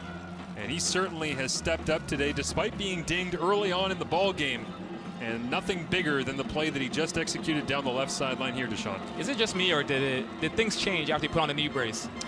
Was there a little bit of magic in that knee brace? Yeah. Gave him a little spring in his step for sure. They'll break the huddle here and go to the top of your screen as Jonathan Senecal, transferring back from UConn to the University of Montreal, has a 3-point lead with 2.5 minutes remaining inside the home stretch in Montreal. Burns the clock down with a fresh set of downs. Hands it off. Bertrand Beaulieu wrapped up. Nice play that time. It's Riley Pickett making the play that Saskatchewan needs so dearly. And here comes 2nd and long. Watch out. So on that play, Beaulieu actually had green, just green, wide open space towards the sideline. You could see he didn't want to take it. He referred to just inverting back into the huddle and taking the tackle really and truly, and just being able to stay inside so they could burn some clock. So they'll let it roll once again here. Montreal, Vanier Cup champions, of course, in 2014. You know a thing or two about that, don't you? I do. Remember that one vividly. Yep. As they'll blow this dead, and Montreal will call a timeout, and Marco Idaluca doesn't look like he's very happy. He's stomping down the sidelines in frustration. Temps d'arrêt, Montréal. Timeout, Montreal. But the University of Montreal really have become The great power right there alongside Laval in the RSEQ. Never thought I'd see the day. At the point that McMaster played the Laval Rouge et Or in 2011, they were 6-0 in Vanier Cups to that point, had never lost. And since then, Montreal has come on very strong, being highly competitive, as Montreal has won in 2014, lost in the dying seconds to UBC, a Canada West opponent, in the Vanier Cup in 2015. And then it was Laval making it, and Montreal going back in 2019 before losing to the Calgary Dinos, who broke their extended streak of not finishing the job for Canada West or for the Calgary Dinos program. And Montreal trying to finish off Canada West and Saskatchewan right now and stay in the hunt for the Vanier Cup against just a dominant Western Mustangs team that ran over St. FX today in the Mitchell Bowl.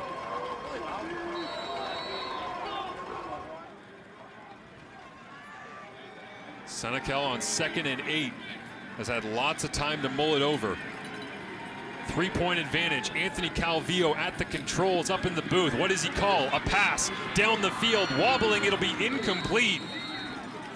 And now special teams will play in, and Senecal kind of shrugging and looking down the field as receiver. I don't think he was on the same page as Doso on that one. Yeah, you can see there was a miscommunication between those two, but Saskatchewan brought the heat. You can see they brought the blitz, and that really didn't give Jonathan Senecal enough time to go through his reads, find an open receiver, and it resulted in an overthrown pass.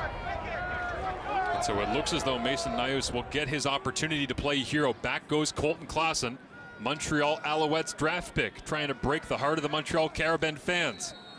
They might hate him a lot if he returns this one of any significance. They might love him in a couple of years if he's wearing Alouettes red and blue. Off the side of the foot. This one's going to roll down around the 30-yard line. And that's certainly going to help the cause as Penvern, for the second time in this ball game, helps Saskatchewan with field position. And if you're Nias, that one's got to feel good. Yeah, it gives them good field position, but also with 1 minute 55 seconds left in the game, you're down by 3. You have an opportunity to tie or win this game. Listen, if you're a senior for this Saskatchewan Huskies team, this is the opportunity you've been vying for all season long. This is really what it's come down to for these guys, right? So this is where you want to be, to have the game in your hands and your control. What more do you want? And here comes the crowd noise in Montreal. Nias in the gun. Handoff, Macart cutting outside, and I guess now the question becomes, can your most successful play, which has been handing it off to Macart, earn you the win with only 1:50 remaining and the crowd noise getting in the way? Yeah, at this point in time, there's no surprise on what the Saskatchewan Huskies are going to do. They're going to try to find a way to give it to Macart. They're going to try to, make him carry it home. You see what I'm saying? So if I'm the Saskatchewan Huskies, I really want to see now, what can I really do to go away from Adam Macart? Or are they going to continue trying to hand the ball off to him? We're going to find out right here. 2nd and 7, need to convert it. It's 3-down territory, but over the middle they go, incomplete, off the hands of Sam Baker, drops to the turf. Sounds like there's a flag down as the center is pointing at his Sam Baker talking a little bit as well. Saying, hey man, it's cold out here. My hand's a little bit chilly on that one, but there is a penalty flag down, and this might save the Huskies. Yeah, good to see Sam Baker back in the game. And yeah, he was wide open over the middle, but we're going to find out what this penalty is. Might have saved him right there. It was Olaf Mittan, that the center that had his helmet off. Rudess, Montreal, unnecessary roughness, Montreal. Roughness against the Carabin. Automatic. Automatic first down.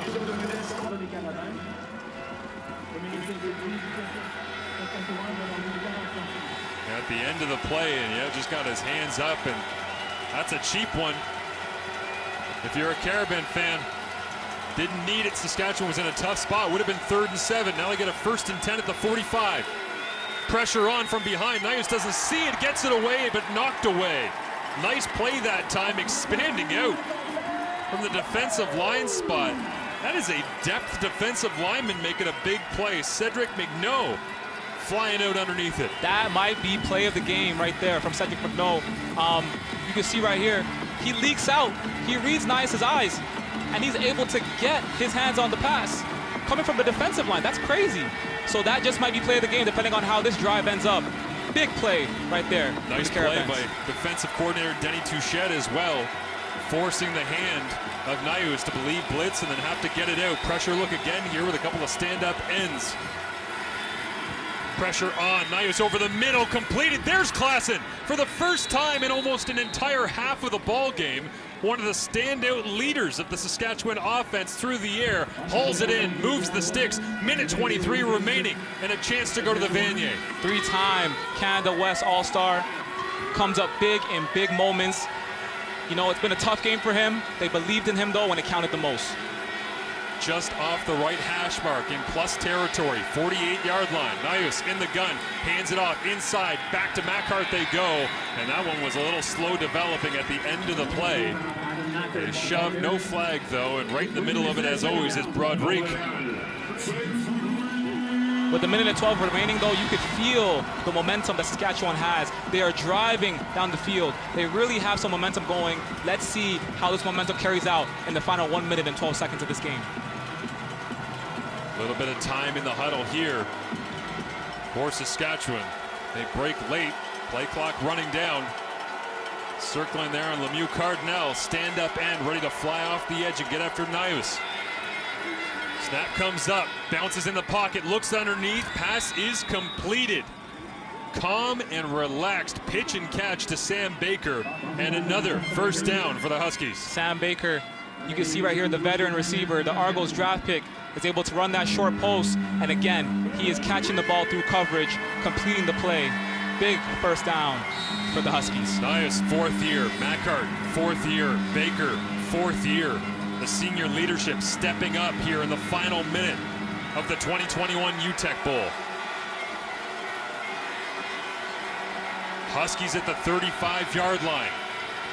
Missed a field goal on their last drive, looking to get closer. Macart somehow hauls that one in. It was well behind him. What a great shot that was on the angle of the throw.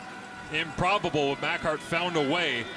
And now it looks like, are they going to call a timeout? They will with 31 seconds remaining and talk this one over. You can see Mason Nias wanted to go to Adam Macart right from the beginning of the play. He looked him down from the jump. Was able to catch in the flats with his fingertips. Solid gain for the Huskies. 31 seconds remaining.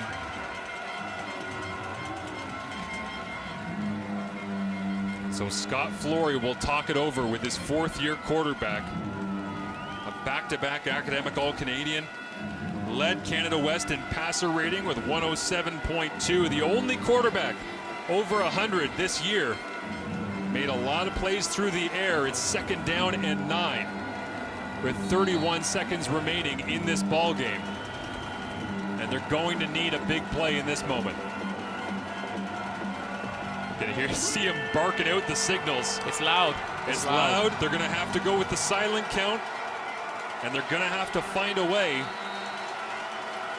to make a play on second down and 9. Signals at the line of scrimmage. Nius looks to the field side, shifts around Colton Klassen. Pressure on from the field, over the middle, tipped, caught, hauled in. It's number 85 again, Sam Baker, and again he goes down after taking the shot, but 27 seconds left. It's Ethan McConzo, the Alouettes draft pick, who came downhill and delivered the blow, but it's another conversion. This has been one of Saskatchewan's most reliable deep passing plays all season. Mason Nias to Sam Baker over the middle, and you can see Sam Baker takes a huge lick, but like he's done all game, he always hauls in the pass. He's able to hold onto the ball and complete the play. Another big-time play from a senior on this team. The veterans making plays, but Ethan McConzo, physical, flying downhill from that free safety spot throughout the day. The injury, unfortunately, just like one of the drives we saw earlier here, Deshaun, is going to take Sam Baker out of the ball game. So one of the veterans they've leaned on so much in the passing attack here late in the fourth quarter, likely gone for the next couple of plays. That means that he won't be around unless they have more than 3 plays left in this ball game with 27 seconds left. That's cutting it close. And you were able to see how the last time Sam Baker came out, the Huskies offense actually struggled. They only relied on Adam Macart. So it's going to be interesting to see how the Huskies can probably finish this game without Sam Baker going forward. They're right where they need to be, but now it's about, are they able to complete the play that they need to take it home. The ball rolls away here as they roll the clock. With 26 seconds remaining, it rolled down to 24, but they have to respot it because the wind gusted up at Sepsim. So Nias will break the huddle, and he'll have himself 1st and 10 after the Baker completion. Go with a tight end into the boundary. Show run into the boundary, play action, flip it out into the flats, caught. Pushed out of bounds, 13 seconds left. It's Newton stepping in, his first catch of the ball game for Kyle Newton. And you know what? Like I said before, when Sam Baker came out of the game, you saw the Saskatchewan Huskies struggle. This time around, Sam Baker comes out of the game, and the Huskies are able to look to new faces to make plays. Great catch by Newton with 11 seconds remaining.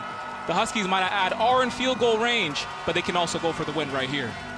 Scott Flory, 4th year as the head coach of the Saskatchewan Huskies. He's won the Vanier Cup before as a player with USask. He's a CFL Hall of Famer. 11 seconds left, 2nd and 5.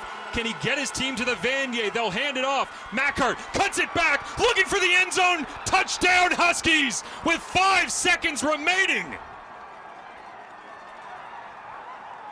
Oh my goodness.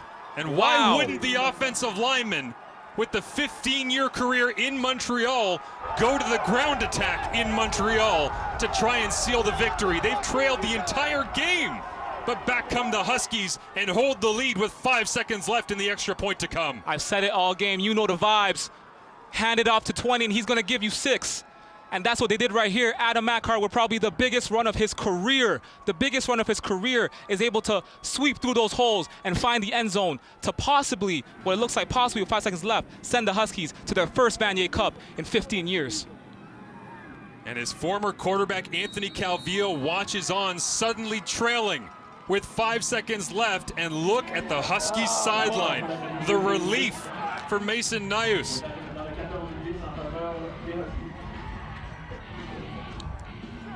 What a drive from Saskatchewan. What a drive.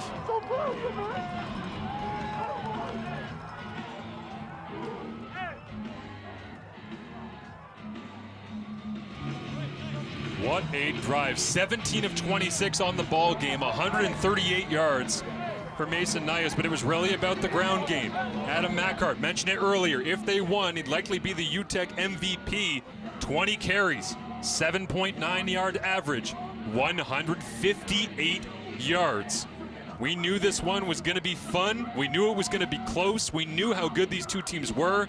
We just didn't know it was going to come down to this. 5 seconds left, and Saskatchewan looking like they're going to punch their ticket to their first Vanier Cup since 2006. They're 9-3 in national semifinals since 1989. A pretty good record, but this is a new era of Huskies football with Scott Flory at the helm. It would be his first Vanier Cup appearance as a head coach in U Sports. They'll drill it along the ground. Clock begins as it's touched. They wind it in. 4 seconds, 3 seconds, 2. Tackle is made. Is there any time left on the clock at the end? It looks like there's 1 second, and it's actually at 0.6 inside the stadium there at Sepsum. So with all the Carabin fans already on their feet, ready to leave and try to beat the traffic, Saskatchewan might have been better off in that moment, Deshaun, waiting it out for a second and letting the clock run before the tackle was made. And now Mason Nius has got to wait another 0.6 of a second. Have the camera on him, put the camera As Sam Baker says, put the camera on my quarterback. But those guys, all of a sudden, smiles abound on the Prairie sideline in Montreal. What a tall task it is to come into Montreal. And you got the last play right here. Snap comes up. Clock has hit triple zeros. Senecal, Hail Mary, floats it up in the air, caught down the field, but had to get into the end zone. No flags, game's over. Unbelievable. Saskatchewan wins in the first ever meeting of the Saskatchewan Huskies and the Montreal Carabins. It's the Prairies that win out in sensational fashion.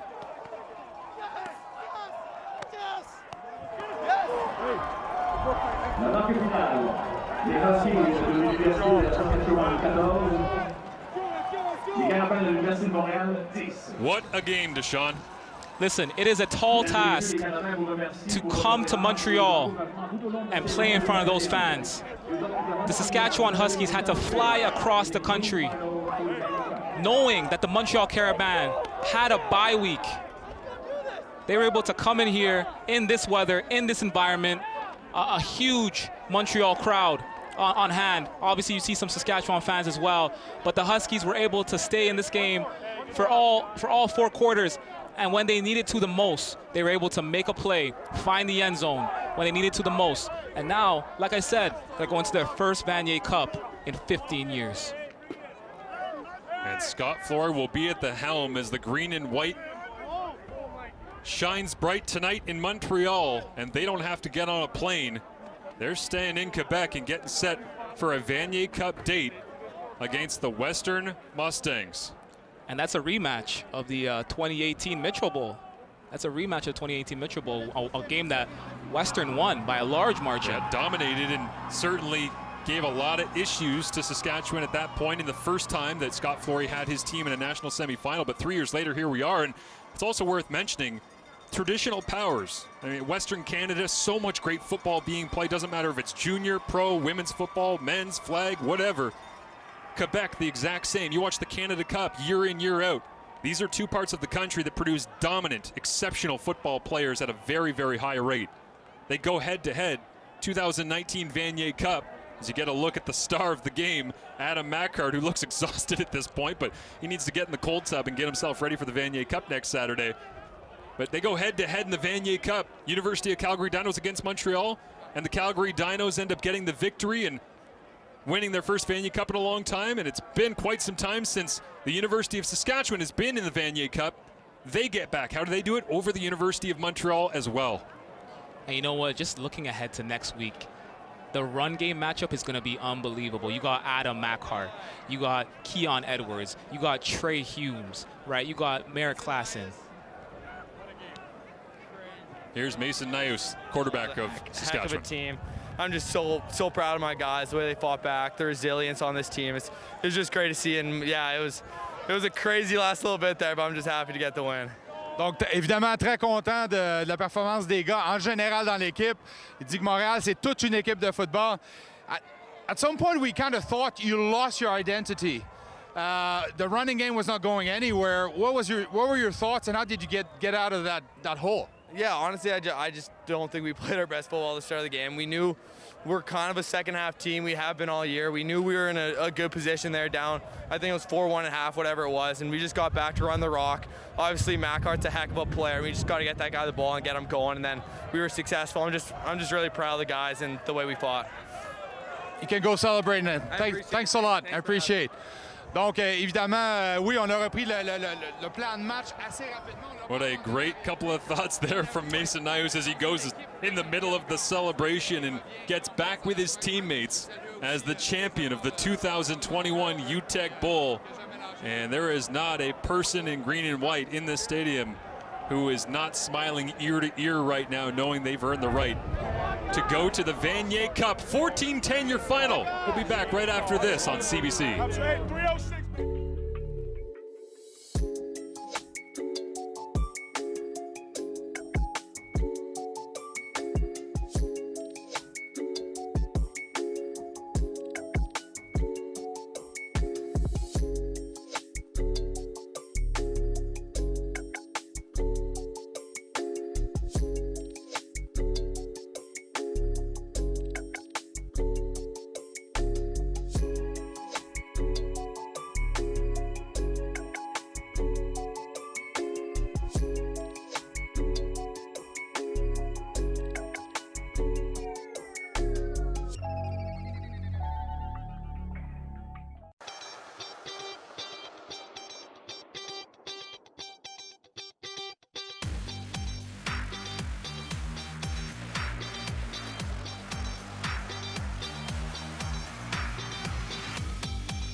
Don't miss the Quebec City sporting event of the year, the 56th Scotiabank Vanier Cup, presented by Levio.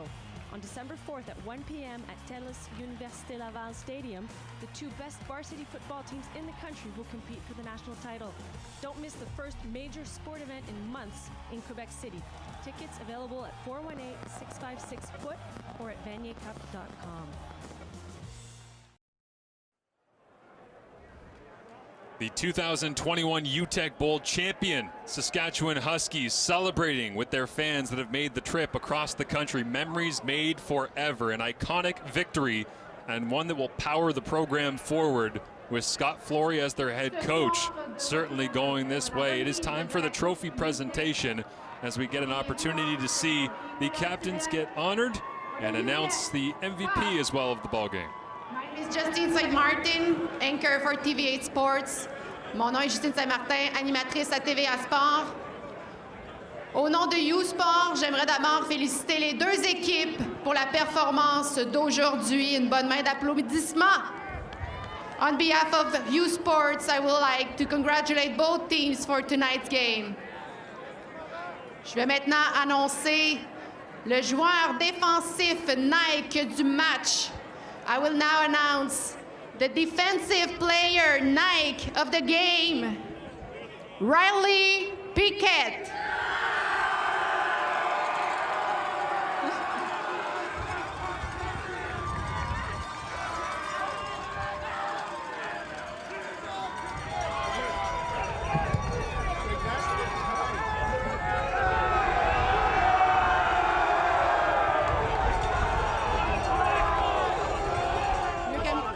Come over here. Riley, what a defensive game. Was it the kind of game you were expecting today? Yeah, it was hard fought, and I'm just happy all the boys played prairie football and battled through it, honestly. Évidemment, ils sont très satisfaits du match qu'ils ont joué aujourd'hui. C'était une dure bataille, mais ils ont réussi à lutter jusqu'à la toute fin. How did you manage to stay in this game, even if you are behind? We just did what we did all year, and we just fought together for our brothers beside us, and you know what? It just ends up in wins, so that's all I can say, and I'm happy that we can celebrate today, and we're going to the ship, baby! Thank you, congratulations!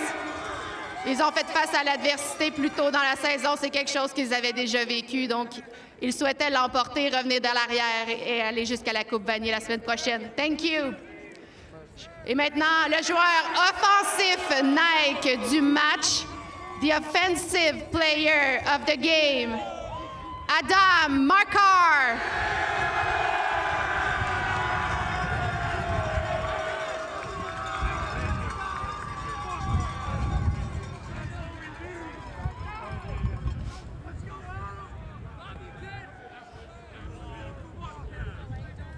Congratulations. You fought till the end. How did you feel on that last play with the winning touchdown? Yeah, I know, just great blocks up front. I knew we needed it. You know, we didn't want to tie that game, we wanted to win. So, you know, head down, you just had to go.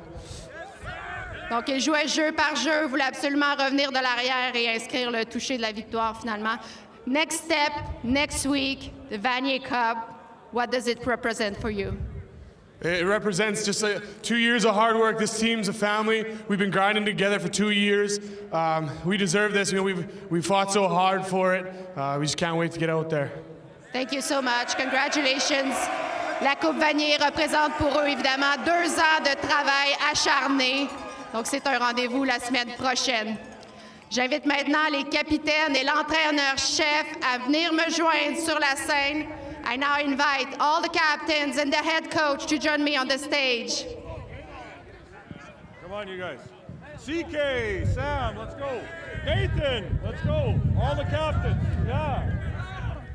Your Uteck Cup champions, vos champions de la Coupe Uteck, les Huskies de la Saskatchewan.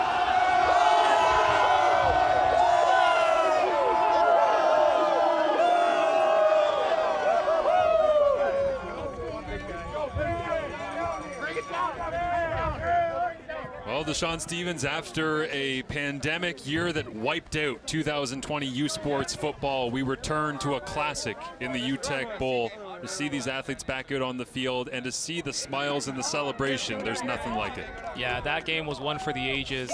Like I said, the Saskatchewan Huskies were able to come into an extremely hostile environment and really, really work their way towards one of the biggest wins in their program's history.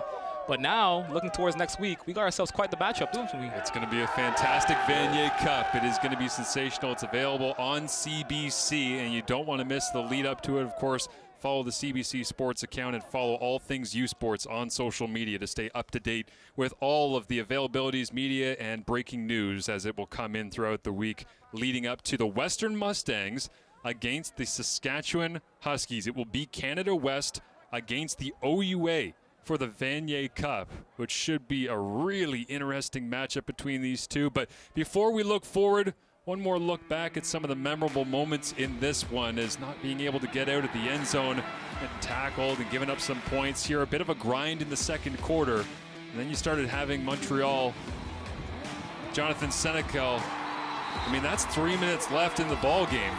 And he hits Doso down the sideline for what felt like it was going to be a wrap if they could piece together a few more big plays. They did. They got some running plays, but just not enough, even though Saskatchewan was unable to cash in on the field goals. I mean, tough day for the kicking unit.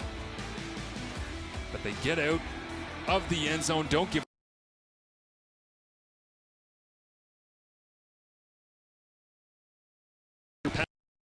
extended it on 2nd and 7. And then the leader, the fourth year, Adam Mackhart, punched it into the end zone. Prairie football wins the day. The Uteck Bowl champions are the Saskatchewan Huskies in 2021 as they'll carry on their journey to a possible Vanier Cup championship next Saturday. For Deshaun Stevens, I'm Marshall Ferguson. Thanks for watching. Presentation of U Sports Football.